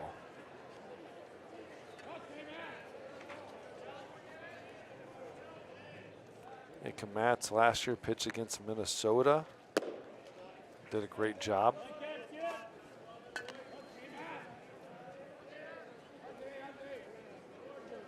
'96. Oh, there you go. Here you go. I love this. Veteran catchers, great school. You know they're teaching them right. Even right when you sense a little bit of worry, you jump out there and take a moment. Hubbard handling his pitcher. Mm-hmm. Kamatz, we mentioned one of the strongest guys in the weight room. According to his coach, Mitch Canham, makes it move from left to right. Lots of touches. And this Kamatz, top player in New Mexico last year, Sandia High School in Albuquerque. That's going to be a tough play for the third baseman, Vasquez. And Vasquez, the new third baseman for Oregon State. Paul Vasquez couldn't get him. So you have Craig at first, Trotsky at second, Singer at short, Vasquez now at third. Carson McIntyre in left. You got Reeder in center and Talton right. Hubbard the catcher, Kamatz is the pitcher. I'm not even going to try to write that down in my book. I don't even know where to put them. You've got it on computer. You don't need to. I see it. I see it, and that's good enough for me. That is good enough for both of us. Yes, sir. That's the thing about Mitch Canham. He makes sure he gets guys in, so down the road, they're ready to play. That's on the ground to third. Looks like it's going to be a short play, and they get the runner at first. No chance for the double play, but the third baseman, Vasquez, who just came into the game, which is amazing. He almost made one play, and that time he looked and he said, hey, I've got time to get the guy at second, and he threw to second. A lot of times you'll see them just throw to first. Absolutely. You see him just come up, throw to first. Great job. His body was going towards second base, and he just kind of took it himself and get that first out. Smart move. Easy move. Strike called. Carter Hendrickson, the leadoff man to batter.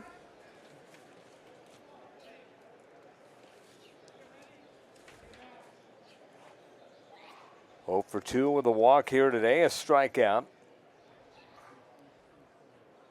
333 on the season, 5 for 15. Has 5 RBIs, does Hendrickson, one of the leaders in terms of production with a home run. And also has 2 stolen bases.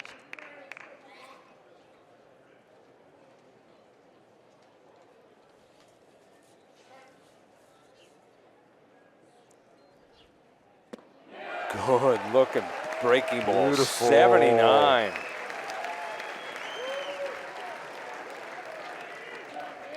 Okay, he's known as one of the strongest guys in the weight room, and you're throwing that. Yes.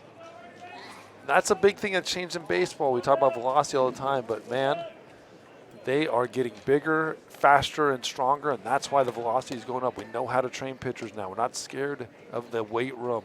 A lot of the strongest guys in the weight room are the pitchers. And that's why you saw a big jump in pitchers' velocities and just stuff overall.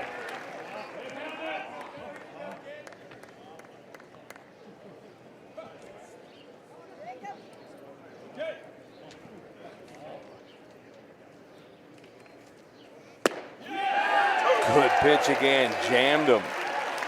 0-2 with 2 gone. Crowd coming alive.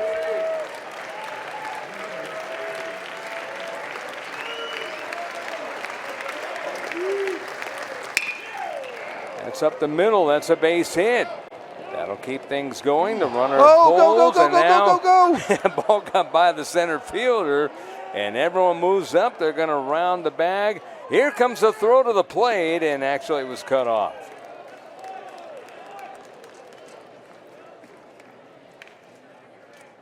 Thought they were going to have the throw to the plate. Komatz cut it off. Base hit up the middle. Let's watch it here, trying to get that final strikeout. The center fielder coming up, probably eyes up. No, he's looking down, just missed it. A lot of times that happens when their eyes are up a little bit too much and you're looking for the play ahead instead of keeping your eyes down and seeing it to the glove, but Reeder just missed it. E8 allowing the run to score. This is going to be a comebacker. Komatz up with it, throws, and that is that.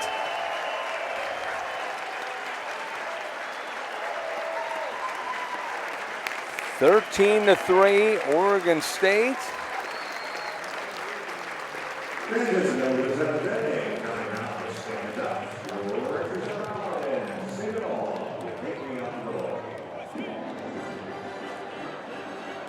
Looks like we're going to keep on going here. 7th inning stretch, 13-3, Oregon State over Xavier.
Jack Deteen, the new pitcher, big stuff.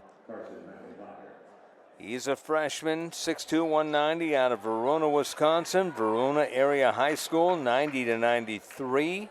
Slider, 84-86. Area code pitcher, so you know he's a good one. And he pitched earlier. Pitched earlier? Like you said, 0.2 innings pitched, 40 ERA, 40.5. But it's so early without even getting a full inning in. That number is going to be all jacked up. No pun intended, right? Yes, exactly. Again, I like his stuff. Again, freshman coming out here, you're going to see it. He's got good stuff. It'll be a good season for him. It's just a learning experience. We got a pinch hitter too, Carson McIntyre.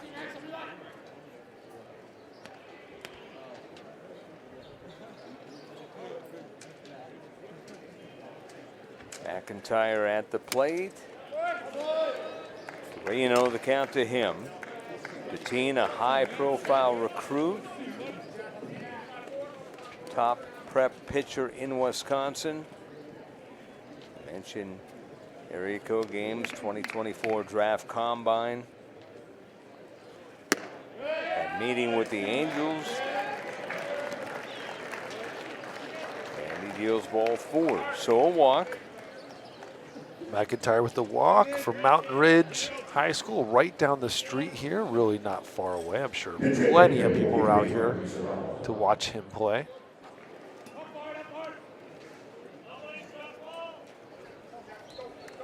Thirteen to 3, Oregon State with the lead over Xavier.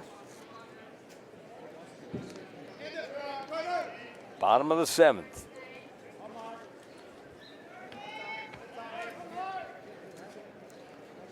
Getting everybody in there, Mitch Canham is. Martin Serrano up there. Another freshman.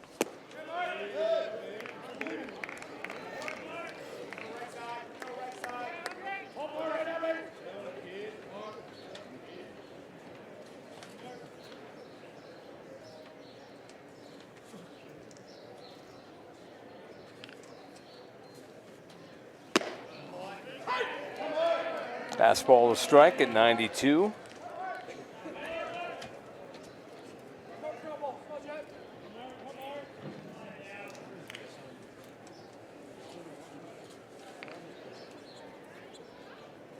Serrano out of Pocatello, Idaho, Pocatello High School, 6'3", 205. Strike call. 1 ball, 2 strikes.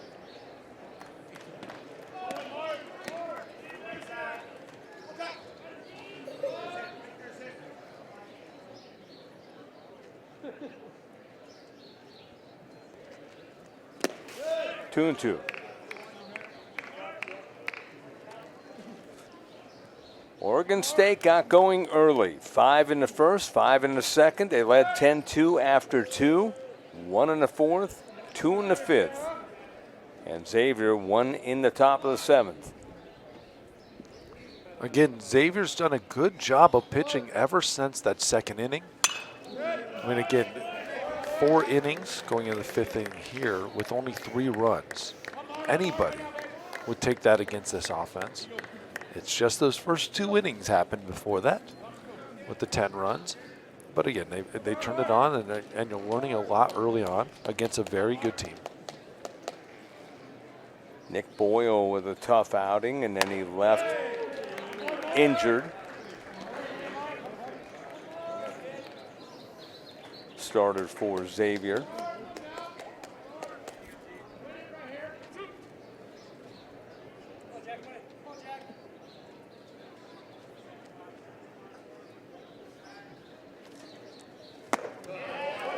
Big cut. So we know Martin Serrano has a big swing. Yes, he does. Let's add him to the list. Fastball up in the zone, huge swing. He makes contact just like pretty much everybody else that ball will be gone. Jacob Craig steps up. He's made contact a couple of times. Grand slam in the first, RBI walk in the second, 2-run homer in the 5th. 2 home runs, a mere 7 RBIs. And the thing that amazed both of us is the fact that he took 4 straight pitches on that RBI walk, and you thought at least 3 of those he could have jacked. He could have at least swung at that. It was just the amount of patience. When you're in that position, 2nd time in a row, you have bases loaded, you have a chance to go back-to-back grand slams for yourself.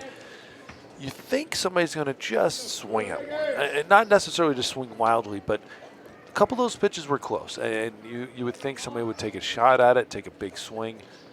But he didn't. And it was incredible patience. Well coached. Comebacker up the middle. That is backhanded by the second baseman. Has to hurry. The throw is not in time and got away to boot. And the lead runner moves up.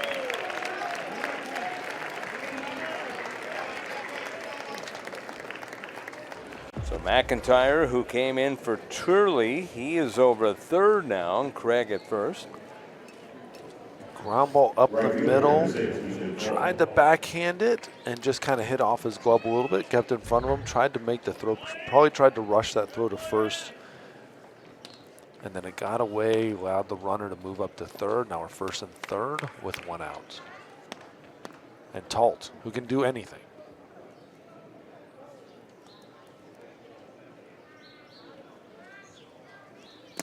So Craig 3 for 4 with a walk, 7 RBIs at first. And Talt 2 for 4.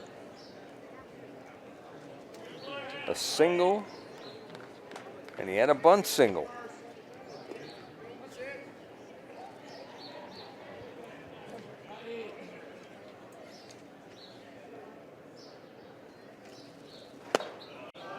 Strike call.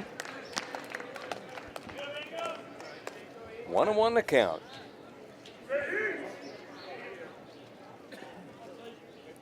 Thirteen runs on 16, I make that 15 hits. Scoreboard has 16, but the official score has 15 and an error. 3 runs, 5 hits, 2 errors for Xavier.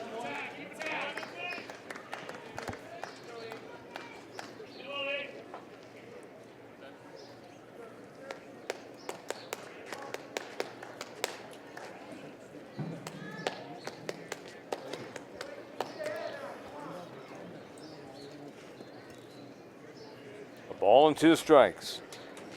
Bottom 7. 10-run lead for the Beavers. In the air. That's shallow center. And unable to make the play was Peters. A run scores, and that makes it 14-3.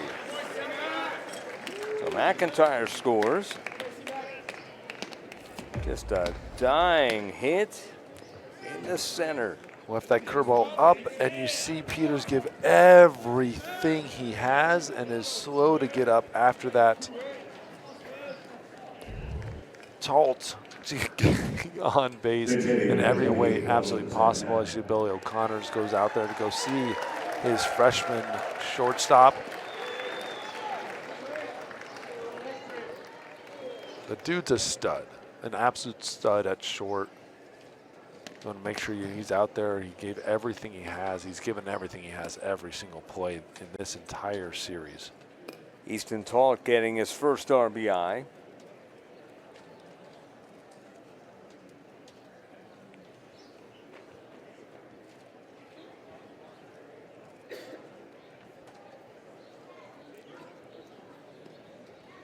You got to love that he is playing all out. It is a 10-run ball game in the 7th inning, and he is giving everything he has. That's what you got to love about these two teams. Very well coached.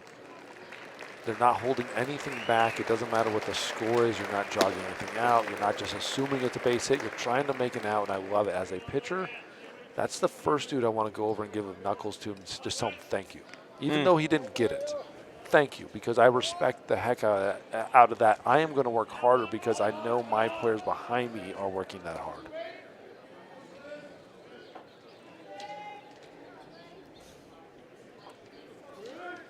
Dawson Santana, the batter. Santana hits it hard to center field. This is going a long way, but the center fielder has a beat on it, and making the catch was Anderson. And to third base goes Craig. And the crowd loves it. Santana getting a standing ovation. He was a fan. When he got announced, the crowd went crazy. Maybe for his mustache. I don't know what it was for. No, the crowd loves him. I think they just love all their Oregon State players here. And he put a run into it and gave him a standing ovation as he came in. You know, it's not too often fan bases give a guy love even though they just flew out to center field.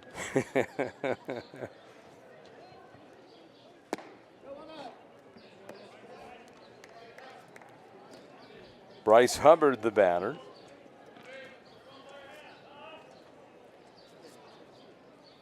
Hubbard 2 for 4 today with an RBI. 2 for 5 on the season, 400. Good pitch. 1-1.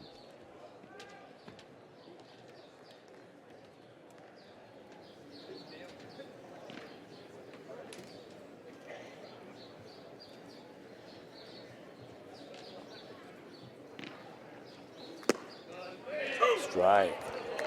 Good pitch. 82 on the outside corner. Oh.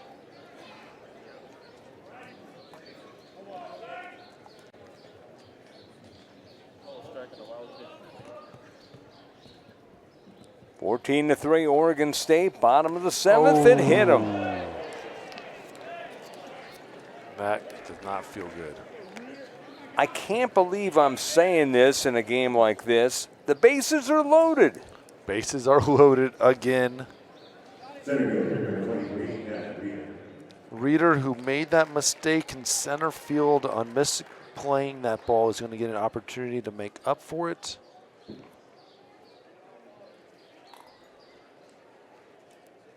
Struck out looking his last time up. Reeder, 1 for 4. He's 1 for 5 on the season. And he hits one off of the third baseman. 2 more runs are going to score.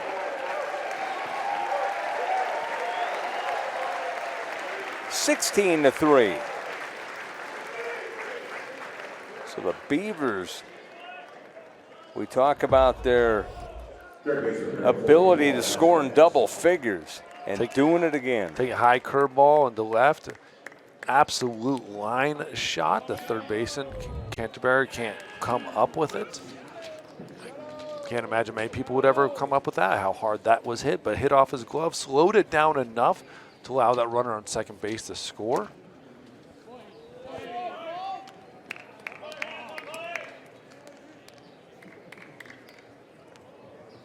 Game starting late today, was scheduled for 2 and started at 3, so about 2 hours and 36 minutes in. I don't know how that did not hit Vasquez. Somehow the magician missed that. But now Oregon State at 16 runs. That is the second time they've scored 16 runs this season already in the 4 games that they have played. Last year they scored 26 times. They've scored 10 or more runs. They're on pace for that and more. It's amazing what this offense can do. That's because they get on base, singles, doubles, triples, tons of home runs, walking to knock in runs. They score in every fashion possible. Patient at bats create runs. Don't ever forget that. If you're coaching a team, younger team, patient at bats. Let the kids see strikes. Don't be scared to let them see strikes. And don't get mad at them if they're taking strikes. Now, if they get 2 strikes, that's different. Teach them patience, and then teach them aggression when it is a strike in the zone. That's down the line. That's going to score at least 1. Here comes the second run to the plate. It will be a double, and it is 2 more runs to make it 18-3 Oregon State. Another 5 spot. They've got 3 of those today, David. And they are hitting around the order again for the 3rd time as well today. You see that curveball down, just taking it down the line. 2 more RBIs. Double for Vasquez. A little bit of a celebration little cobra out there. Little cobra.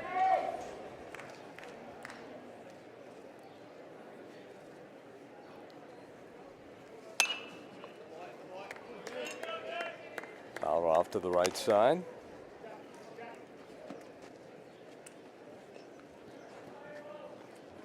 Five in the first, 5 in the second, 1 in the fourth, 2 in the fifth, 5 more here in the 7th.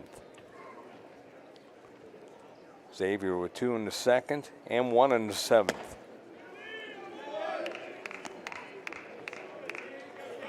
My advice to opponents, don't score against Oregon State. Xavier with 2 in the second, 5. Xavier 1 here in the 7th, 5. They also had a couple times there just where they don't didn't do score. Don't play them is the idea, I think, on anybody. Just don't play. I say all that That would make it a lot facetiously. easier. And the thing is, this team for Billy O'Connor is going to be a very good one. They're going to be in the hunt for a Big East title, and that's what they're shooting for. Big East, hoping for a regional, and after that, it's anyone's game. And let's not forget, too, these teams have already met once this year, and it was a very close ball game. Very close. With Xavier winning in the 7th inning, and a 3-1 ball game in the 7th. So don't count this team out. This is not a bad team. Again, there's a lot of times you're learning stuff. And that is the 4th day of a tournament. Hard smash to short, and this will be a play for Peters, and the side is retired.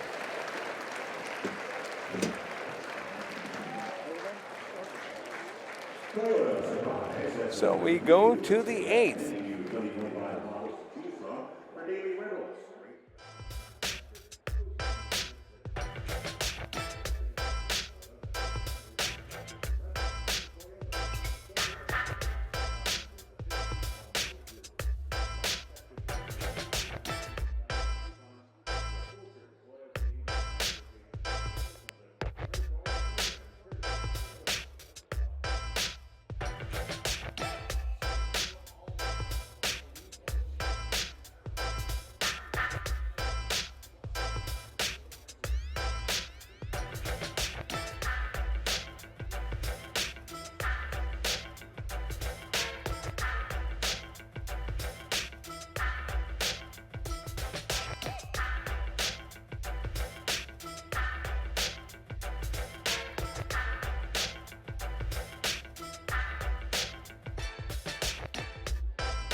Welcome back to Surprise, Arizona. We're down to the 8th inning, top of 8th, 18-3 Oregon State. Oregon State scoring 5 in the bottom of the 7th inning. We had Kamatz is back out there for his 2nd inning of work. 2 hits, 1 run in his last inning. And Hayden Christensen, the pinch hitter, getting his first at bat of the day. 2-1 count on Christensen.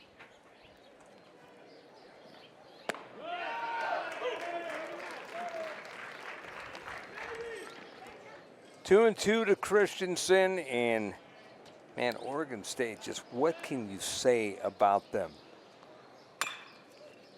Ground ball softly to third, waiting on a Vasquez on the charge, not in time, but a good play. Great play, great grab, just too slow of a ball to be able to do anything with it. Christensen really moving down the line fast. You see it off the end of the bat, down the dirt.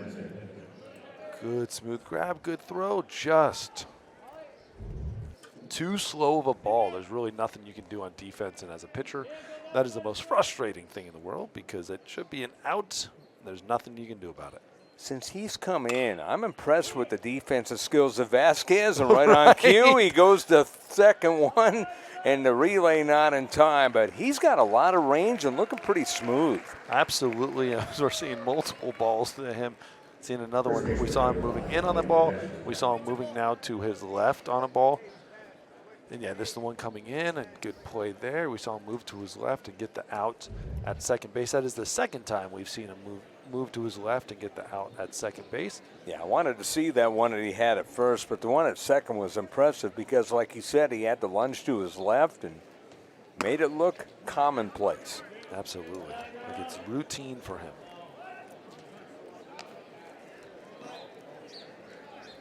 Yeah, it's almost the same play, 5-4. There was a base hit, and then 5-4. This is almost absolutely identical. The first two batters, Jellick and Landon, had a base hit. That's hit hard to left field, and this is going to be up the berm. And that is deep up the berm.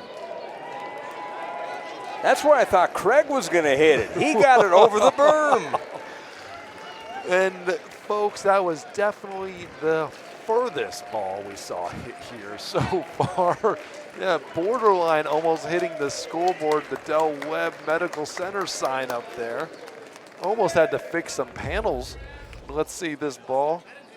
And just missile. Watch where this lands. Oh, just missed it up there. Well, you see where the kids are running. That's where it landed. Yes, you're not over by those expecting. white fencing up there. I don't blame the cameraman. You can't expect where that ball landed. The boys are just human, but I guess Burdett has also been hitting that Oregon State weight room.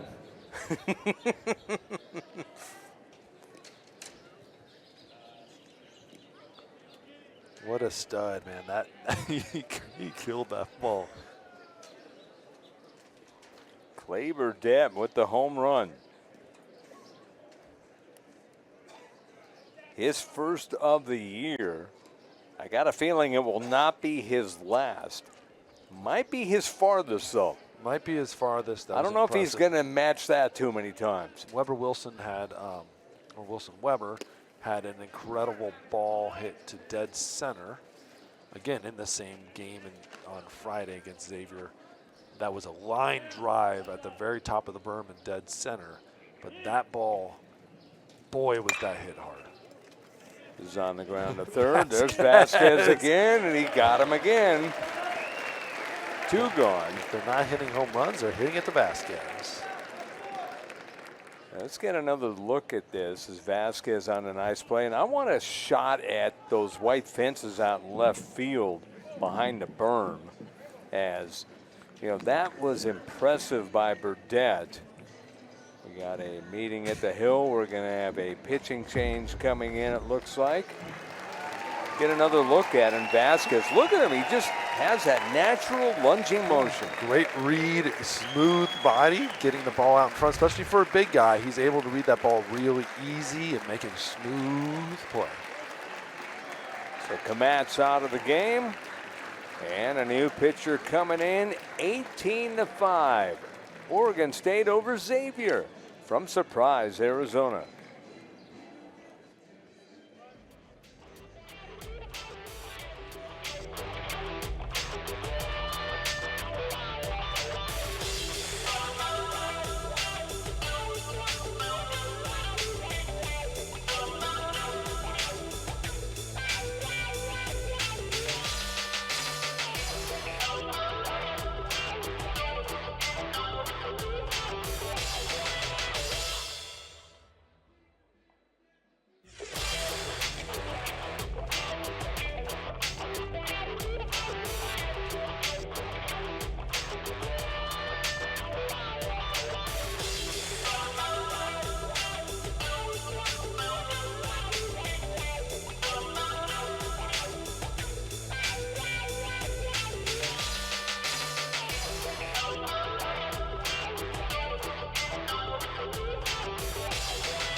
You look near the scoreboard, there's white fencing out there, both in left center field where Burdett hit his. It rolled up the berm and towards those fences.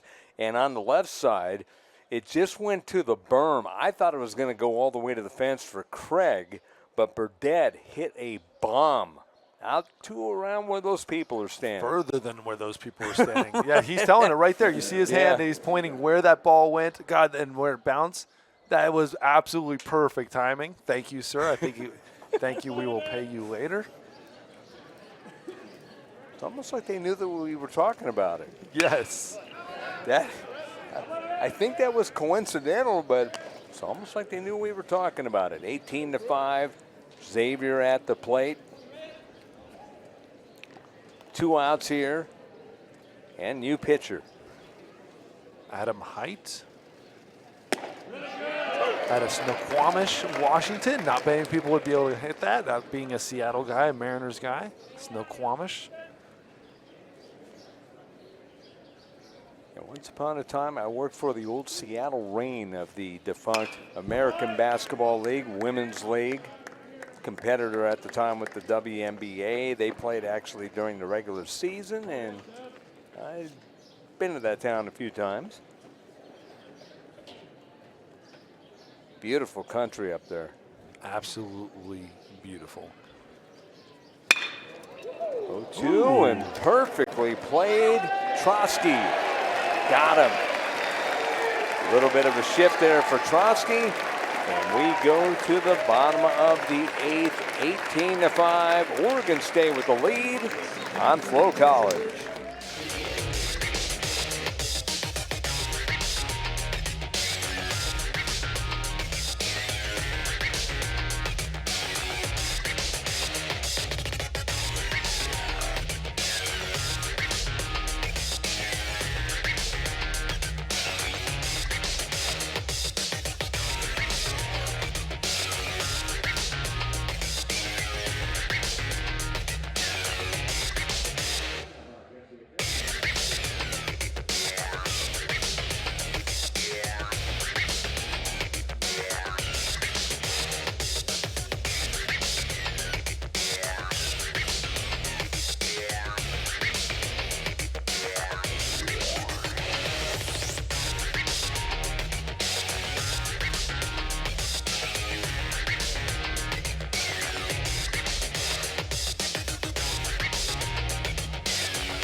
And we are back here. 18-5, Oregon State over Xavier. Trevor Geddes, the new pitcher out of Louisville, Kentucky. Highlands Latin High School. Transfer from Southern Indiana. You look at this year's stats, 1-0. Inning and 2/3, 1 walk, 1 strikeout. Getting a chance to pitch here again against the Beavers.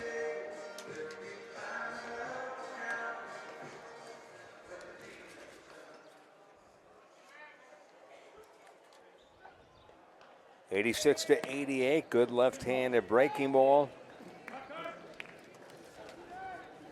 Leading off, the left fielder, number 9, Carson McIntyre.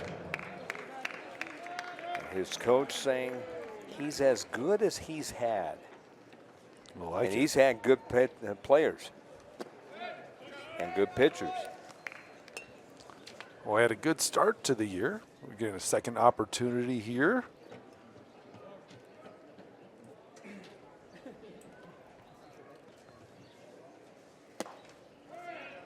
Ooh, little off-speed pitch there, just inside and down.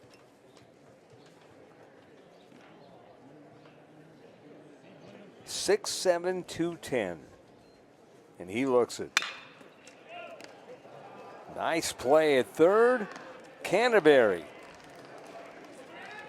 Good little glove, good nice throw on the run.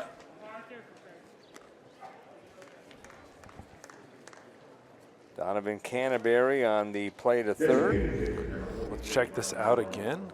Always got to appreciate a little nice glove work at third base. Come to his left. on the run. Nice throw. Made it look like he's an everyday player, didn't he? Yeah, absolutely. Martin Serrano at the plate.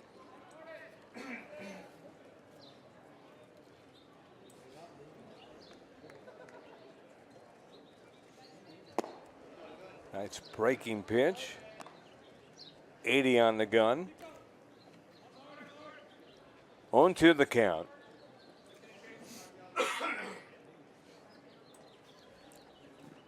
(18-5) Oregon State over Xavier. That's last into right field. And the right fielder Burdett was toward right center. Here comes the play. No play on a slide in the second with a double. Serrano. He's got to be happy with that. Second at bat here today. Staying in against the lefties always tough. First hit of the season.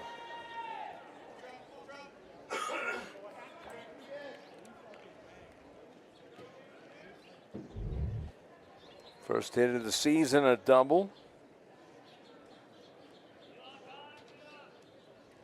And Jacob Craig. The man of the day. I'll say 3 for Oregon 4. State. 2 home runs.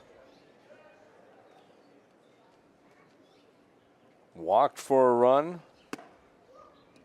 7 runs batted in. He has 9 on the season and 333 on the year, by the way.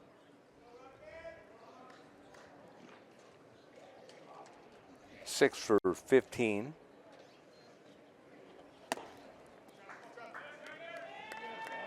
And again, it amazes me, these Oregon State players, especially the big-time hitters, how patient they are at the plate. They don't come up saying, hey, I hit a home run last time, I got to do it again. It's like, hey, take what they give you. Or in his case, you take what you take. Yes. And then you wait for that fastball, wait for that off-speed pitch right over the plate, and you just crush it. 3-1. Big swing. That time he swung. You were waiting for him to swing on that RBI walk after the grand slam. And that was a cut right there.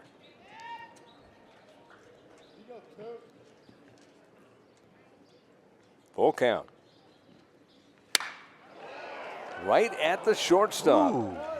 Serrano, great job on being smart, freezing, getting back. So many times those are just double plays with how hard he hit that ball, but smart getting back.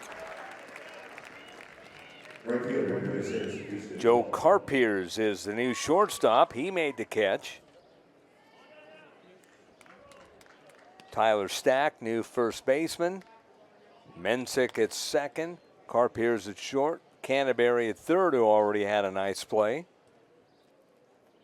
Hendrickson, Anderson, Burdett in the outfield still. Jellick still the catcher, and Geddes the pitcher.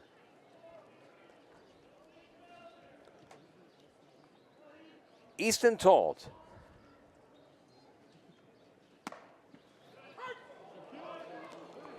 Crowd doesn't like that call. Let's see what else Easton Talt is capable of doing. 3 singles and an RBI here. Right, getting his 6th at bat of the game.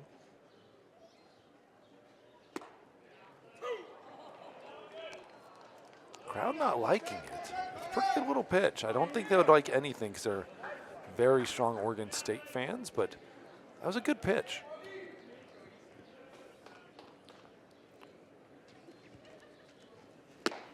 Ooh, big cut.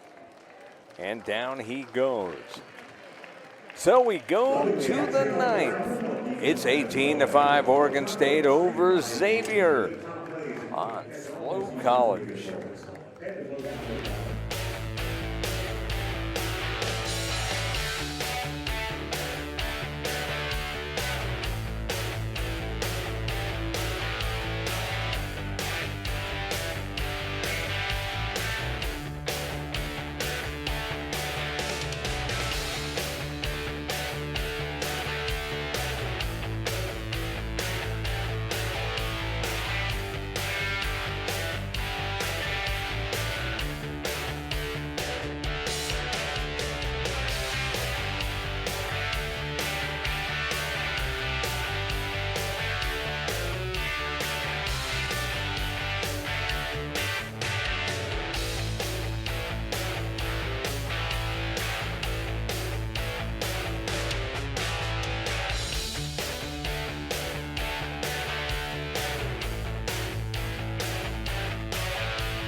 Top of the ninth we go, 18-5, Oregon State over Xavier. Scott Coletti, David Ardsma, former Major League pitcher. Our crew doing a great job. Greg Sandercox is our producer. Tom Farah on graphics. Dorian Williams on audio. Jake Daigle, our PA. Camera operators, Brendan Higgins, Megan Wilson, Tom Grancy. Got James Gonzalez on replay. Raul Aguirre also working, doing a great job. Bishop Franklin is our director. So our thanks to all the crew here doing a bang-up job all 4 days. Long but fun days. And they're here long before that. They're here long before Way we get long here, before taking that. video, figuring out graphics, making us look good and sound good.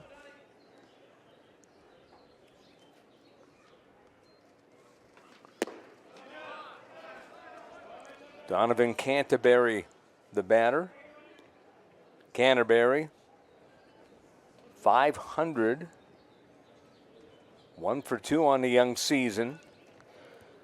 First at bat today. Good looking pitch. Tanner Douglas in there as a pitcher. Pretty good stuff. Absolutely. Transferred from Portland. Saved 10 games for the Pirates. My God. Pilots. For the Pilots last year. Upper 80 stuff on the left side. That is going to be a catch for Talt. Long run. Made it look easy. 1 away. Canterbury retired.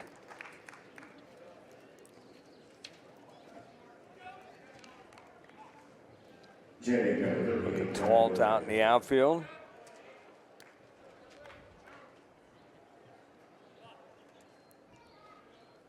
Jake Noby, the batter. First at bat for him. 6'3", 190 freshman. Good slider. Kind of nasty. Well, I told you he had good stuff because that first pitch just moved all over the place.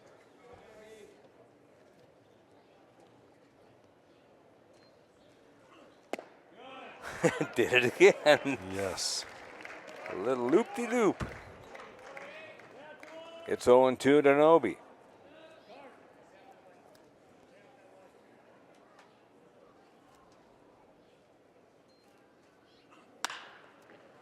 Fly ball to left field.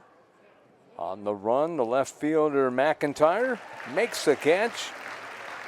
And Xavier down to their final out, down 18-5. I'm going to ask you your final thoughts of the game, but final thoughts just of this weekend. Again, absolutely well run by Oregon State. You have to love what they do here, how they set this up, find incredible competition. Xavier is a great program. Indiana, we know they've obviously struggled a little bit, but they're going to be just fine as the season goes. They find themselves. And the same kind of thing for UNLV. A lot of transfers going to find themselves, find their own identity. But really good competition, great games. And at the end of the day, what you love the most out of this is the Oregon State fans really coming out, supporting, loud. And I thought there was a lot of fans last year. I really actually felt like there was more this year. I know you didn't get the opportunity to see Saturday, but it was incredible, the amount of fans that were out here. There's always a lot. I saw it on video, and I'll tell you, it looked – I'm always impressed with the Saturday crowd. That by far looked the most that I've seen. Without a doubt. Without a doubt. I've been here 3 years in a row. That was the most fans for this tournament. The whole overall's been the most fans. Yes. Sunday was the most, and Monday, today, the most that they've had on a Monday. Oh, that's perfect. By far. And you can see it. You can see it without a doubt. And that's saying something because they bring it every single season here in Surprise. 3-1. 3-2 now.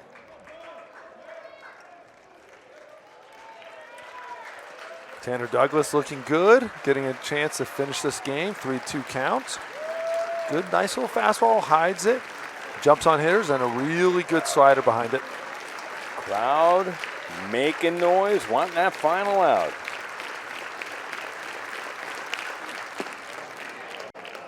4. They don't get it that time. Not yet.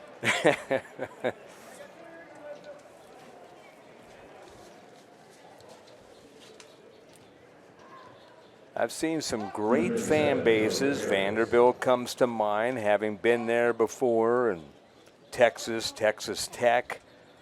But Oregon State, something special. Yes.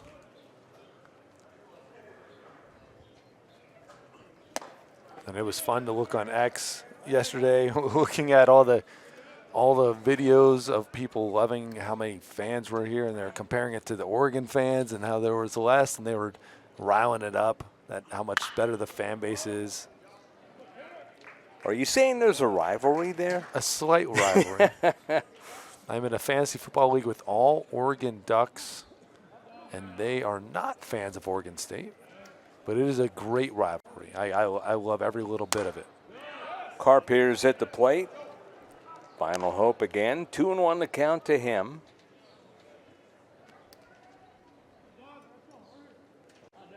Two outs, runner aboard. Anderson not being held on. High drive deep to left center field. Does it have the distance? It's going to bounce high off the wall. And this is going to score the runner Anderson on a double by Carpier's. There is no quit in either one of these teams. No matter what the score is, they are not giving up and not giving in. See Carpier's taking this ball, getting it out to left.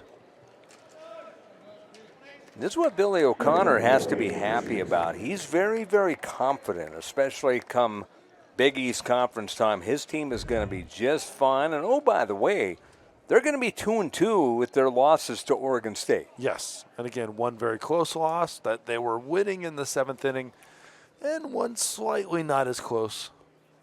But still, at the end of the day, you got to look at it and say, okay, we lost to Oregon State, whatever the score is going to be. But it was on a fourth game of your opening weekend. You got to be okay with that. You got to walk away with your head high, understand where you are as a team. They don't have quite a team to be able to compete with Oregon State, probably in a 4-game series, and that's basically what this is right now. But you know what? They still have a good team. They have a great group of kids, play hard, and some really good places and good talent. Christensen, a base hit to right. The runner holds at third. The game continues. 9th hit to 20 for Oregon State. And it bears mentioning, David, the starting pitcher Boyle, just 1/3 of an inning, 3 hits, 5 earned runs, 2 walks, 1 strikeout. He got the strikeout and was injured, had to leave the game. And I know they wanted a lot more out of him. Absolutely, and they were expecting a lot more out of him. And him not going deep in this baseball game changed the complexion. Changed the complexion of it really, really quickly. And again, we saw when he got hurt. And you never know, though, if he was feeling it slightly before then and the pitches were just a little off and leaving it over the plate more, making him more hittable, and then that one pitch was just too much for him. There's a lot that goes into it. But when you lose your starting pitcher to an injury within the first inning, that is just too much. Gave up the grand slam to Craig and then struck out the next batter, and then he was out. Good looking breaking pitch, swing and a miss by Mensick. 1-2. Here comes the crowd again.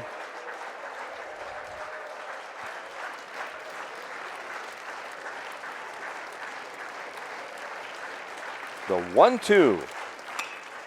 Fouled off. They listed the crowd at 2,527. I'm going to guess that it was about 4,800 today. Yes, I believe so, 100%. Not as much as yesterday, but bigger than we've ever seen on a Monday game. The 1-2, swing and a miss. 77, loop-de-loop, and the game is over. 18-6 in favor of Oregon State. 19 hits to 9 for Xavier. The Beavers leave on 9-8 for the Musketeers. Well, Sum things up, David. Yes, I mean, the couple takeaways from this one, incredible series here with Oregon State. Their bats really came alive after the first couple innings of that first game here against Xavier. But really, Craig today. Craig took this game over with that grand slam, the home run, walk, base hit. I mean, he did every single thing today, was pulling balls out of the dirt. But that grand slam separated this game immediately when he hit that. The first 5 hitters hit safe, or the first 4 hitters got on base safe, and then he hit that grand slam, and it was absolute missile, and he followed it up with maybe even a bigger one in the 5th. But Craig and that pitching staff did an incredible job. Been a lot of fun as usual, David Aardsma. Yes. Final thought? Final thought here is Oregon State, again, incredible job, and they're going to be off to a great season with that offense, and the pitching staff really stepped up. For David Aardsma and our entire Flow Sports production team, I'm Scott Galletti. This has been a presentation of Flow Sports. Your final score, one more time, Oregon State 18, Xavier 6. It's been a pleasure bringing you the Sanderson Ford College Baseball Classic here in Surprise, Arizona. Have yourself a great Monday and good night.